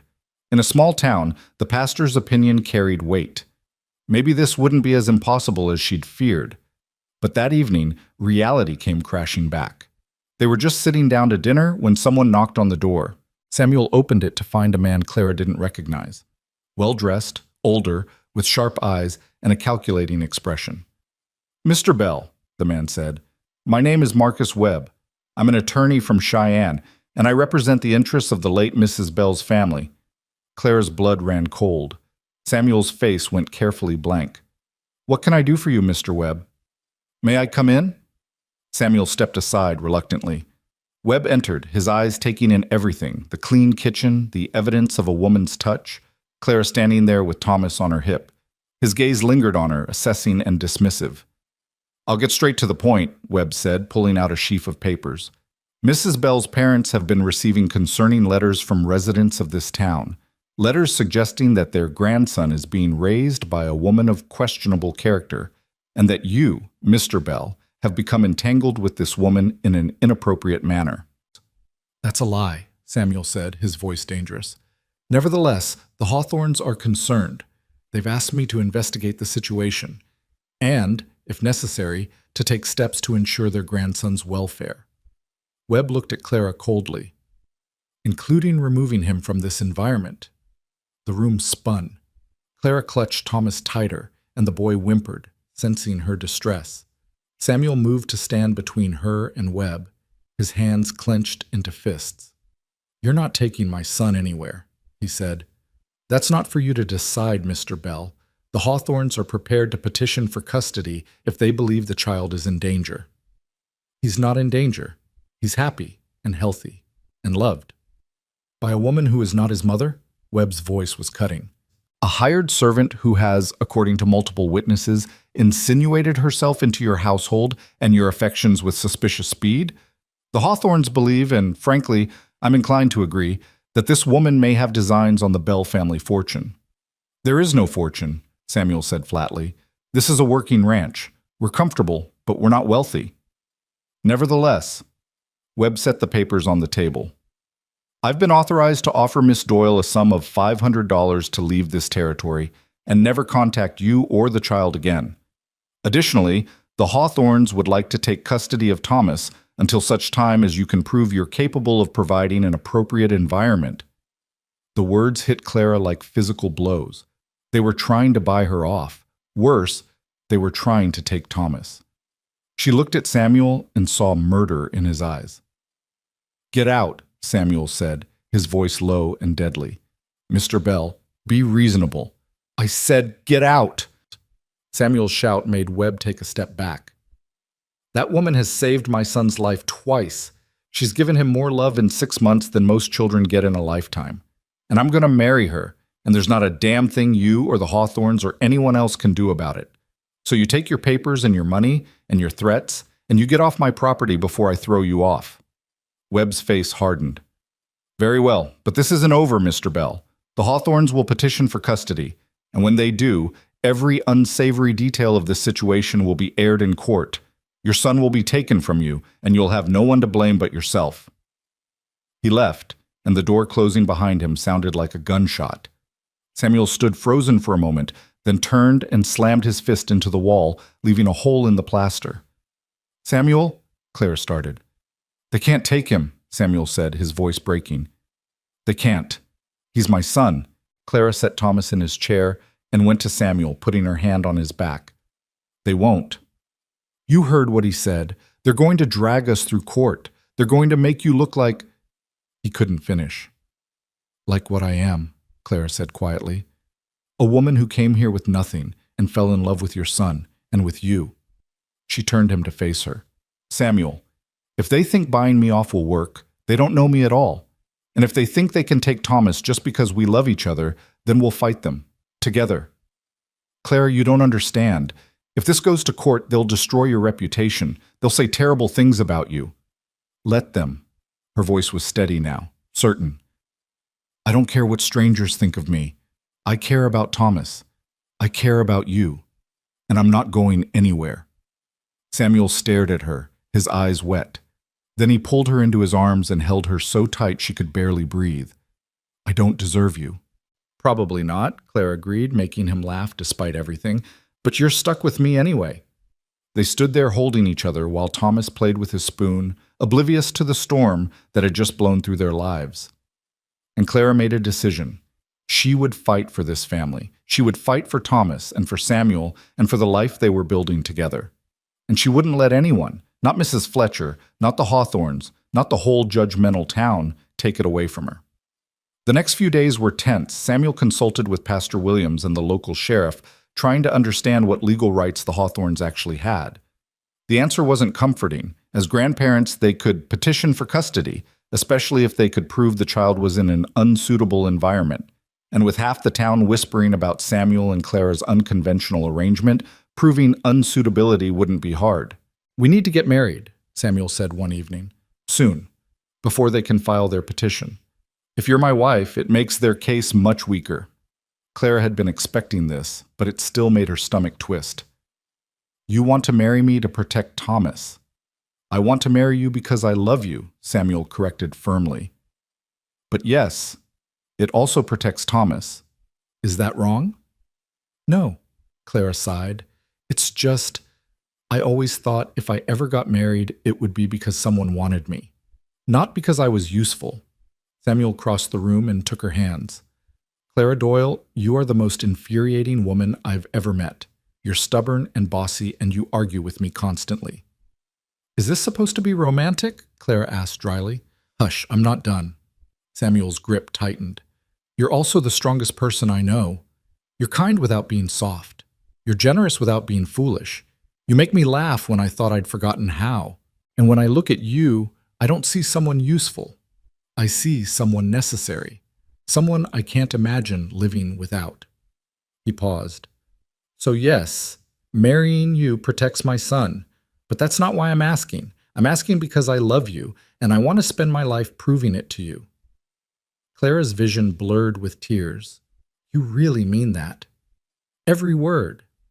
She thought about Elizabeth, about the boxes in the attic full of a dead woman's things, about the life Samuel had lived before she came, full of grief and guilt. And she thought about the life they could have now, imperfect and complicated and real. All right, she whispered. Let's get married.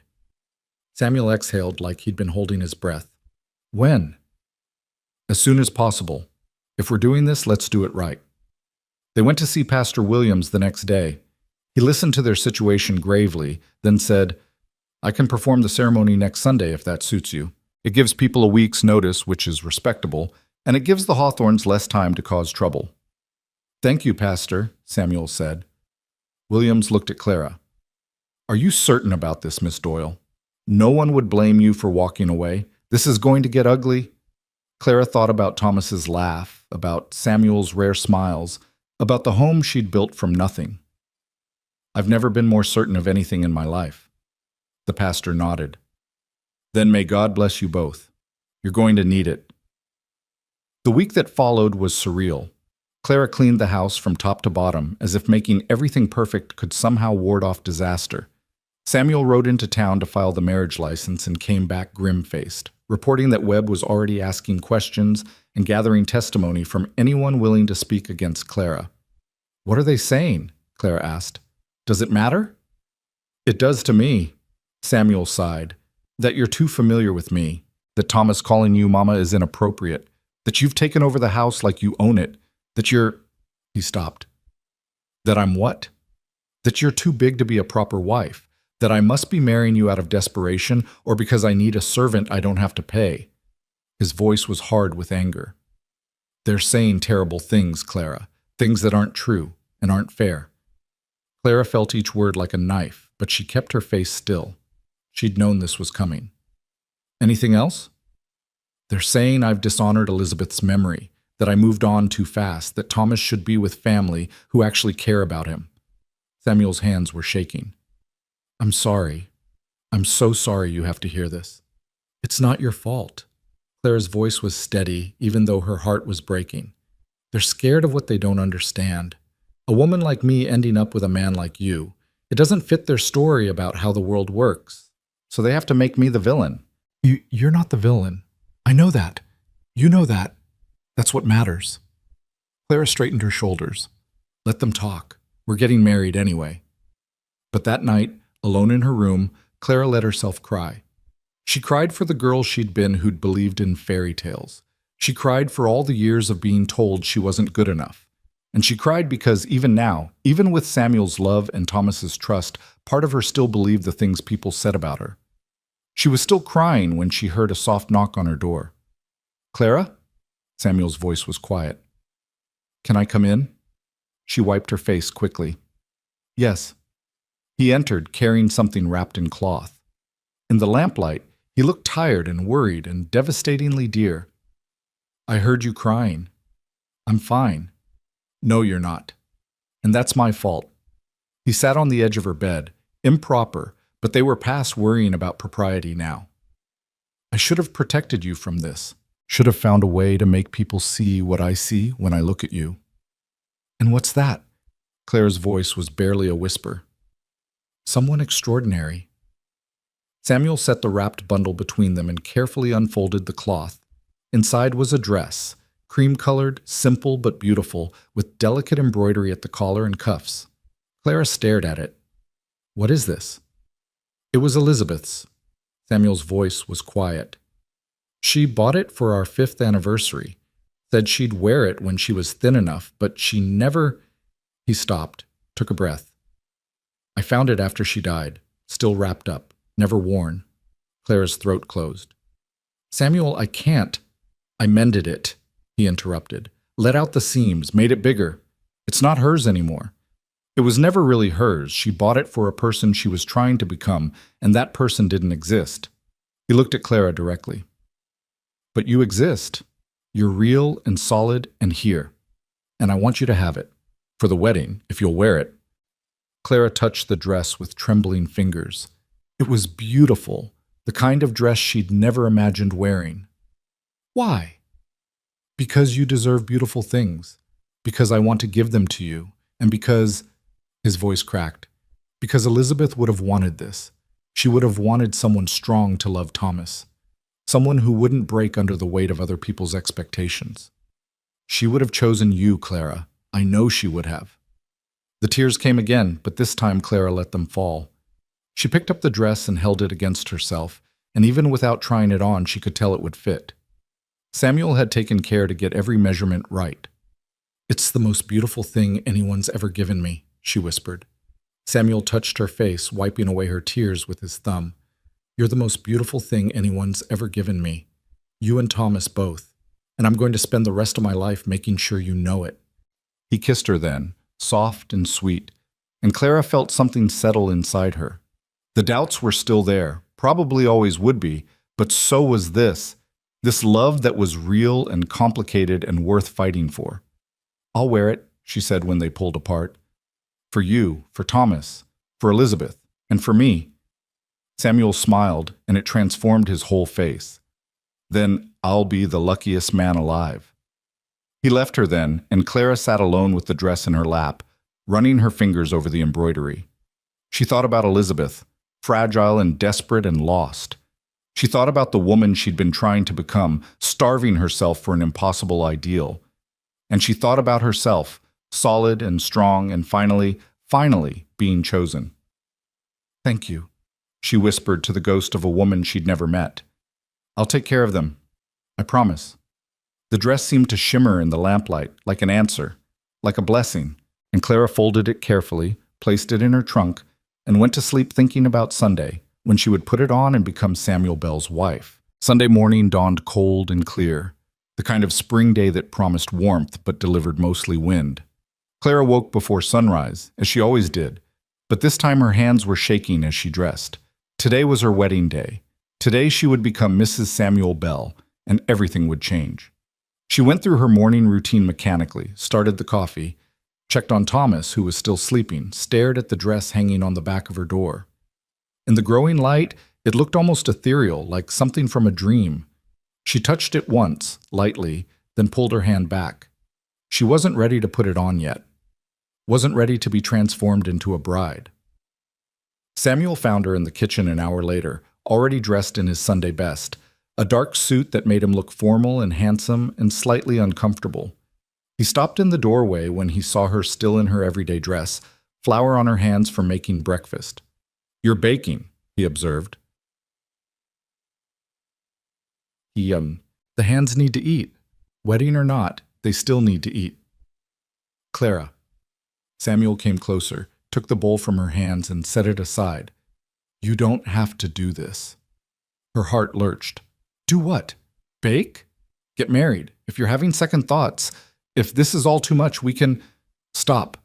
Clara cut him off, her voice firm despite the fear churning in her stomach. "I'm not having second thoughts. I'm just nervous. And when I'm nervous, I bake. It's what I do." Samuel's shoulders relaxed slightly. "You're sure?" "I'm terrified," Clara admitted. "Terrified that I'll walk into that church and everyone will be staring at me and judging me and thinking you're making a terrible mistake. Terrified that the Hawthorns will find some way to take Thomas anyway. Terrified that someday you'll wake up and realize you settled for less than you deserved." She took a breath. "But I'm also sure. Sure that I love you. Sure that Thomas needs me. Sure that this is where I'm supposed to be. Does that make sense?" "Perfect sense." Samuel cupped her face in his hands. "I'm terrified too. Terrified I'll fail you the way I failed Elizabeth. Terrified I'll say something wrong in front of everyone and embarrass you. Terrified that loving you this much means I have something to lose again." His thumb brushed her cheek. "But I'm also sure. So I guess we'll just be terrified together." Clara laughed, shaky but real. "That's the most romantic thing you've ever said to me." "I'm working on it." He kissed her forehead. "Now go get ready. Pastor Williams is expecting us at noon, and if we're late, Mrs. Fletcher will have a field day." Clara went upstairs to change, her stomach in knots. She washed carefully in the basin, pinned her hair up with hands that wouldn't quite stop trembling, and finally, took the dress from its hanger. It slipped over her head like water, settling around her body with a whisper of fabric. The fit was perfect. Samuel had measured carefully, letting out the seams so it draped properly over her curves instead of pulling tight. The cream color made her skin glow. The embroidery caught the light. She looked at herself in the small mirror above her washstand and barely recognized the woman staring back. Not because she looked different. She was still big, still plain, still fundamentally herself. But something in her face had changed. She looked happy, hopeful. Like a woman on the verge of something wonderful instead of something she had to endure. There was a soft knock on her door. "Clara?" Samuel's voice. "Can I come in?" "Yes."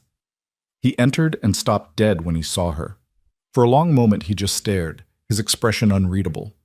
Then he said, quiet and odd, "You're beautiful." Clara's eyes burned.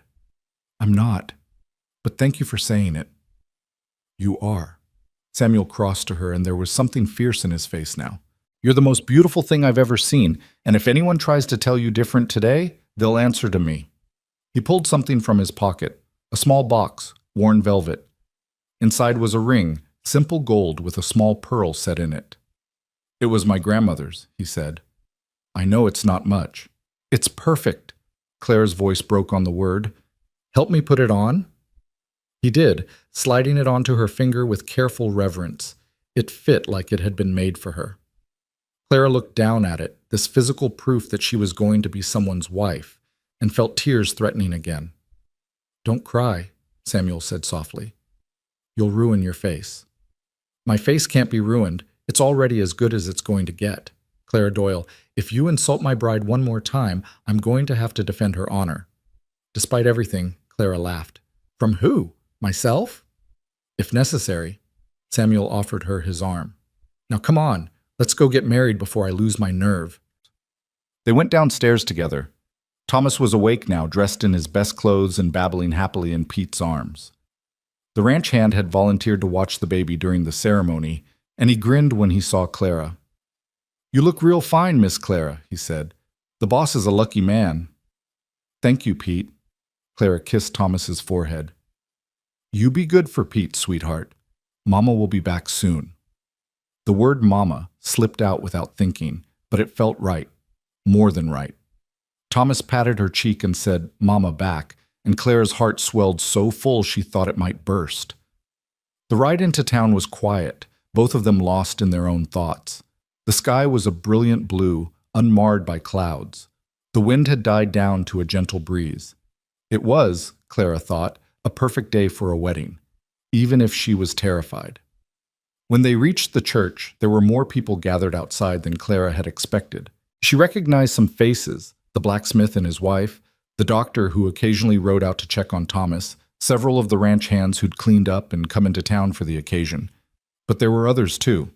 Curious townspeople who'd come to gawk at the spectacle of Samuel Bell marrying his fat cook. Clara felt Samuel tense beside her. Ignore them, he murmured. They don't matter. But they did matter. Clara could feel their eyes on her as she climbed down from the wagon, could hear the whispers starting up like wind through grass. She kept her head high, her hand tight on Samuel's arm, and walked toward the church door.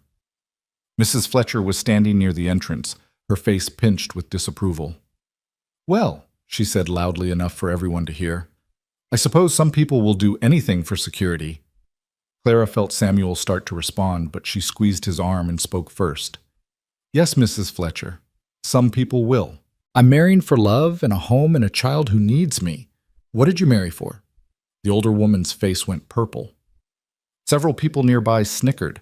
Samuel made a sound that might have been a cough or might have been a laugh, and Clara walked past her into the church with her head still high. Inside the church was simple but beautiful.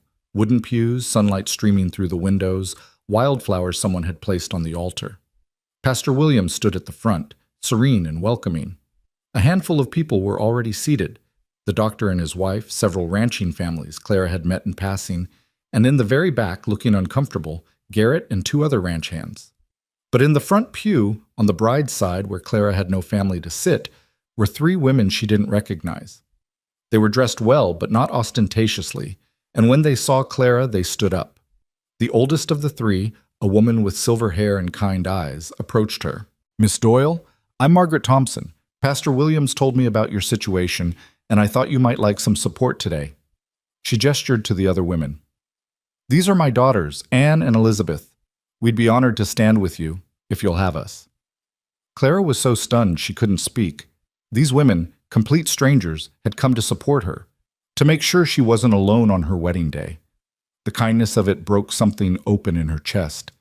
Thank you, she managed. I thank you. Margaret squeezed her hand. Every bride deserves people in her corner. Now go on. That handsome man is waiting for you. Clara walked down the aisle on Samuel's arm, and if her steps were shaky, no one mentioned it. When they reached the altar, Pastor Williams smiled at them both. Dearly beloved, he began, and his voice was warm and clear. We are gathered here today to witness the union of Samuel James Bell and Clara Margaret Doyle in holy matrimony. The ceremony was simple and traditional. Clara barely heard most of it. She was too focused on Samuel's face, on the way he was looking at her like she was something precious. But when it came time for the vows, her attention sharpened. Samuel, Pastor Williams said, do you take this woman to be your lawfully wedded wife, to have and to hold from this day forward, for better or worse, for richer or poorer, in sickness and in health, until death do you part? I do. Samuel's voice was steady and sure, and his eyes never left Clara's face. And Clara, do you take this man to be your lawfully wedded husband, to have and to hold from this day forward, for better or worse, for richer or poorer, in sickness and in health, until death do you part? Clara took a breath. This was it. The moment everything changed, she could say no, could walk away, could save herself from the judgment and the whispers and the possibility of heartbreak. Or she could choose this imperfect, complicated, beautiful life with a man who loved her and a child who needed her. I do, she said clearly. I do. Pastor Williams beamed. Then by the power vested in me by the territory of Wyoming and Almighty God, I now pronounce you husband and wife. Samuel, you may kiss your bride. Samuel stepped closer, his hands coming up to frame Clara's face. Hello, wife, he whispered. Hello, husband, Clara whispered back. And then he kissed her, gentle and sweet and full of promise, and the small congregation erupted in applause. When they pulled apart, both of them were smiling so wide their faces hurt.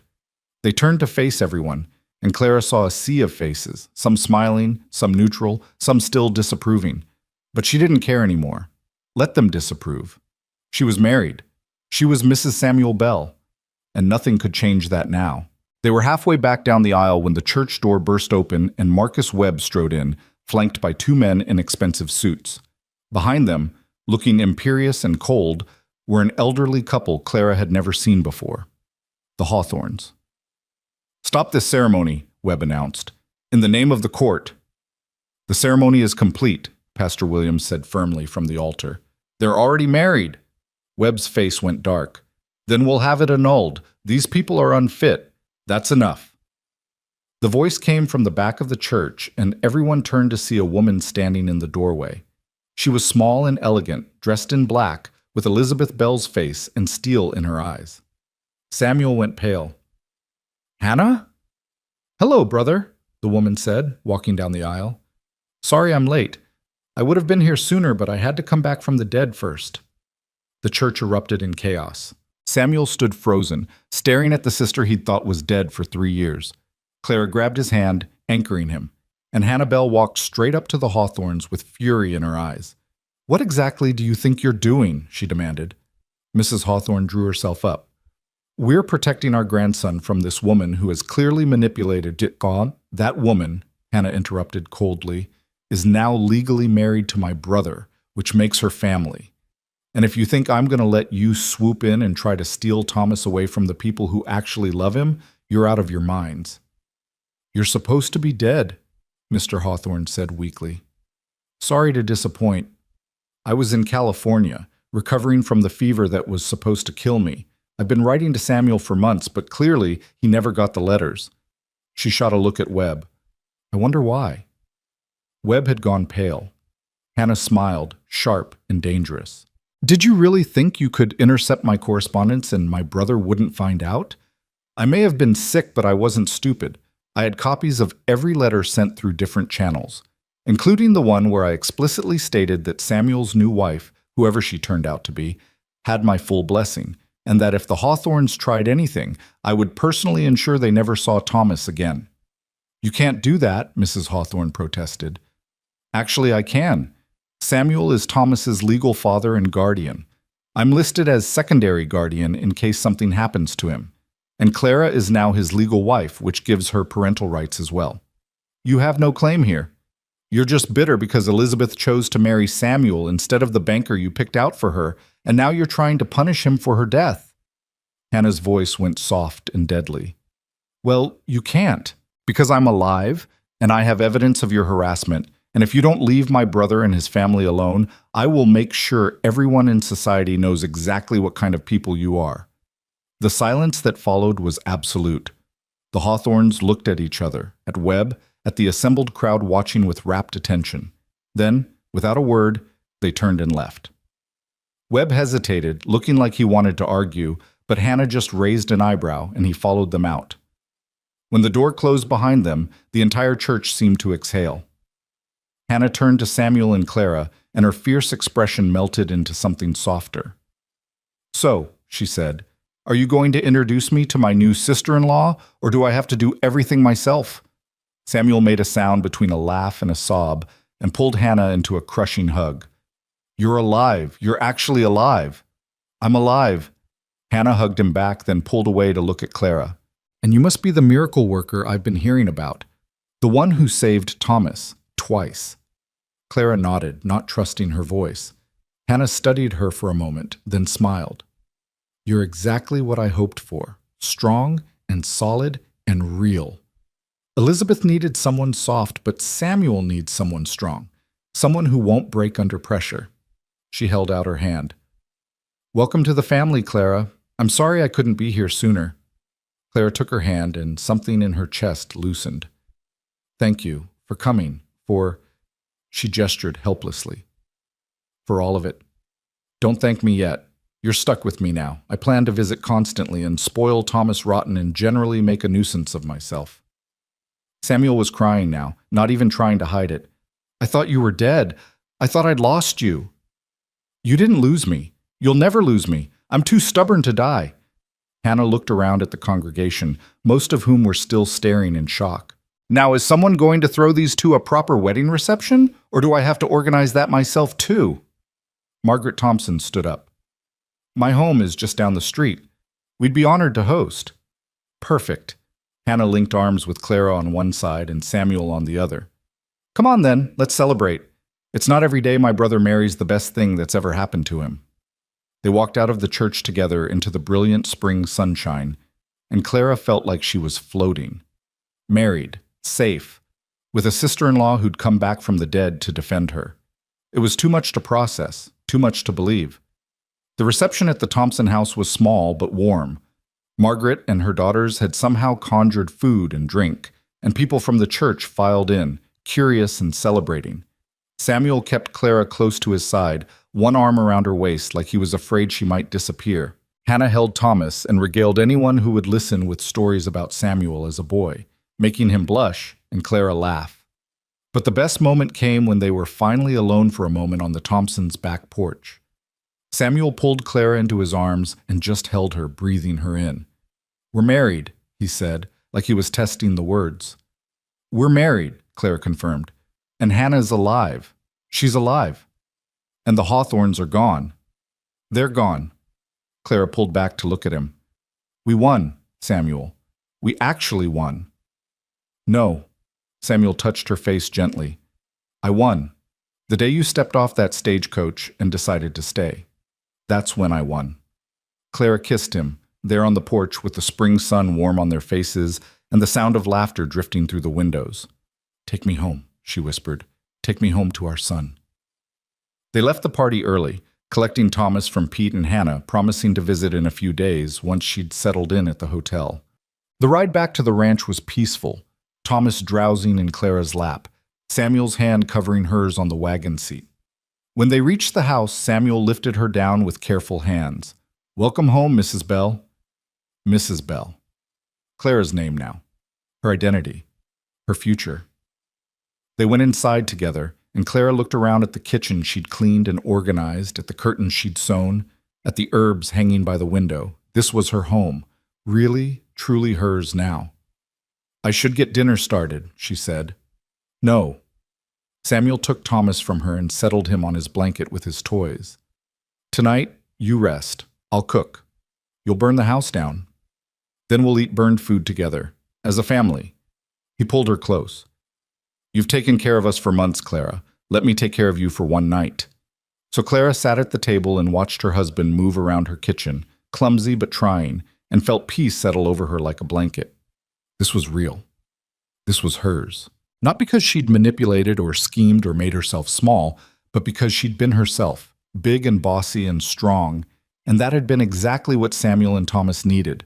The food Samuel made was terrible. The bacon was burned and the eggs were rubbery, and the biscuits were somehow both raw and overdone. But Clara ate every bite and praised it like it was a feast, and Samuel laughed and promised to stick to ranch work from now on.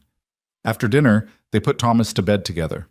Samuel read from the Bible while Clara rocked the baby, and when Thomas finally drifted off, they stood over his crib for a moment, watching him sleep. He's really ours now, Samuel whispered. All ours. He always was, Clara said. We just made it official. They went downstairs and Samuel made coffee, one thing he could do competently, and they sat by the fire, not talking, just being. Clara leaned against Samuel's shoulder and felt his arm come around her, solid and sure. Tell me something, Samuel said after a while. That day you arrived, when you heard Thomas crying and came into the house without being invited. What were you thinking? Clara considered. I was thinking that no baby should cry like that alone, that whatever job I'd come here to do, it could wait until I knew he was safe. You could have just walked away, could have gotten back on that stagecoach and found work somewhere else. I could have, Clara agreed, but I didn't want to. Even then, scared and uncertain as I was, I knew this was where I was supposed to be. Samuel kissed the top of her head. I'm glad you stayed. Me too. They sat there until the fire burned low and the night grew deep around them.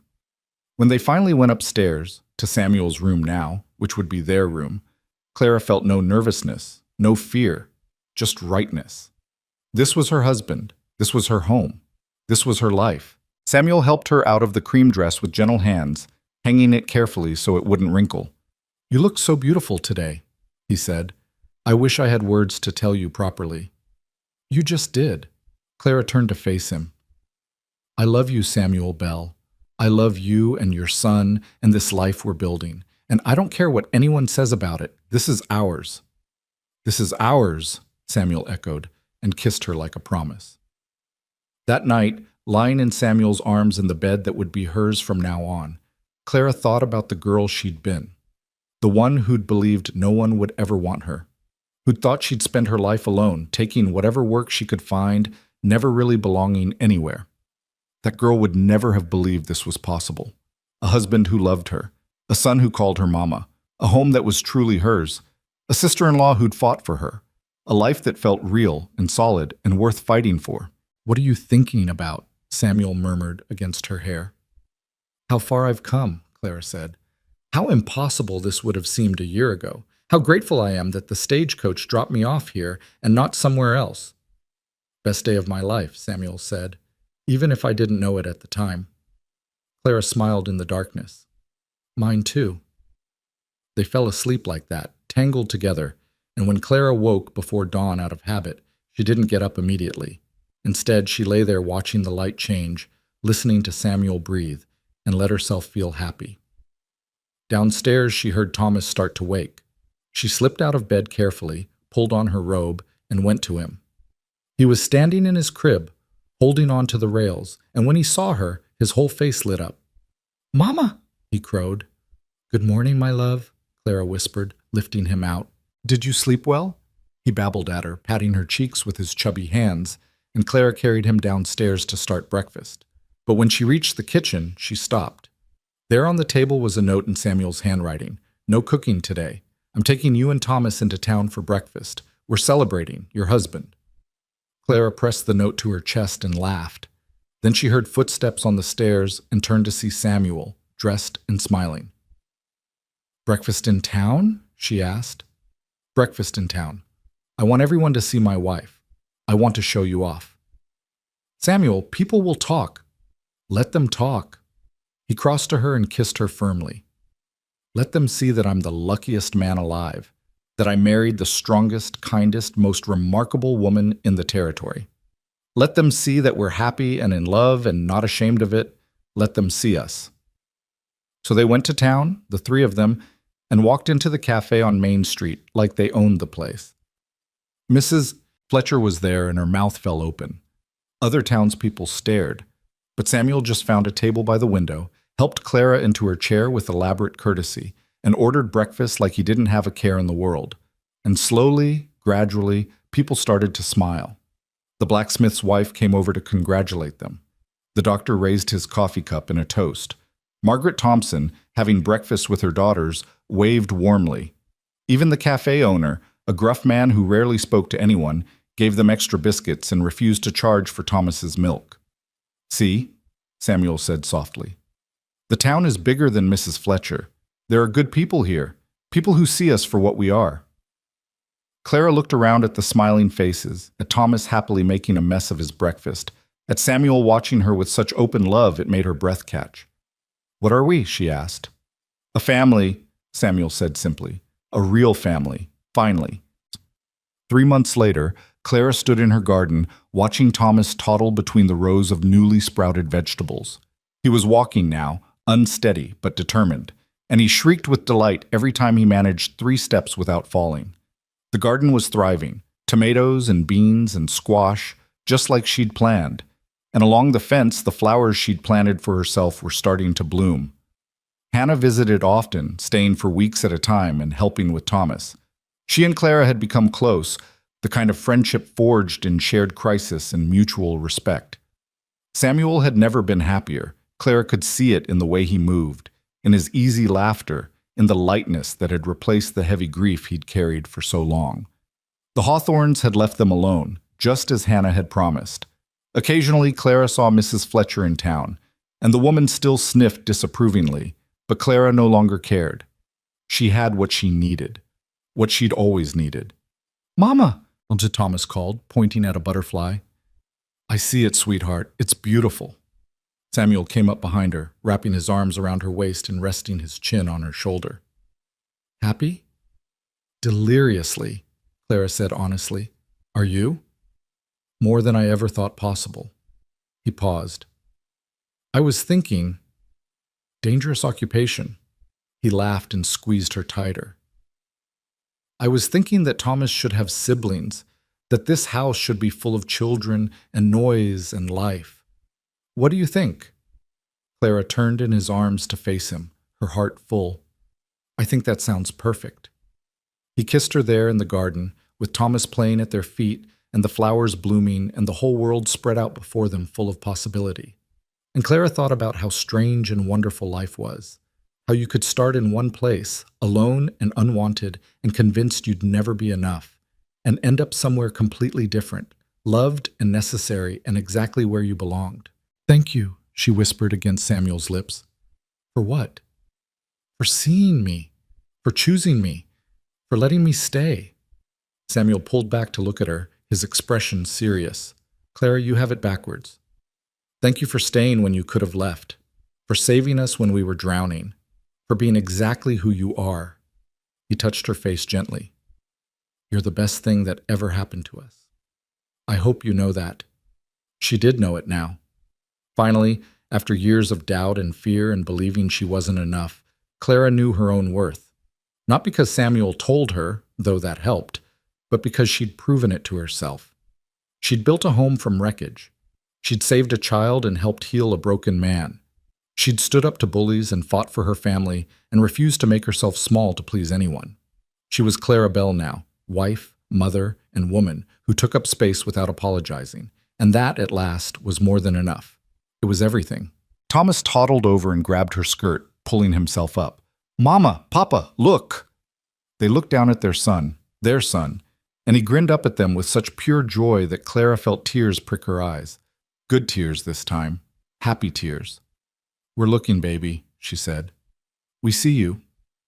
And she did see him, saw Samuel, saw the life they'd built together from nothing but need and love and stubborn determination, saw the future stretching out before them, full of ordinary miracles and everyday happiness.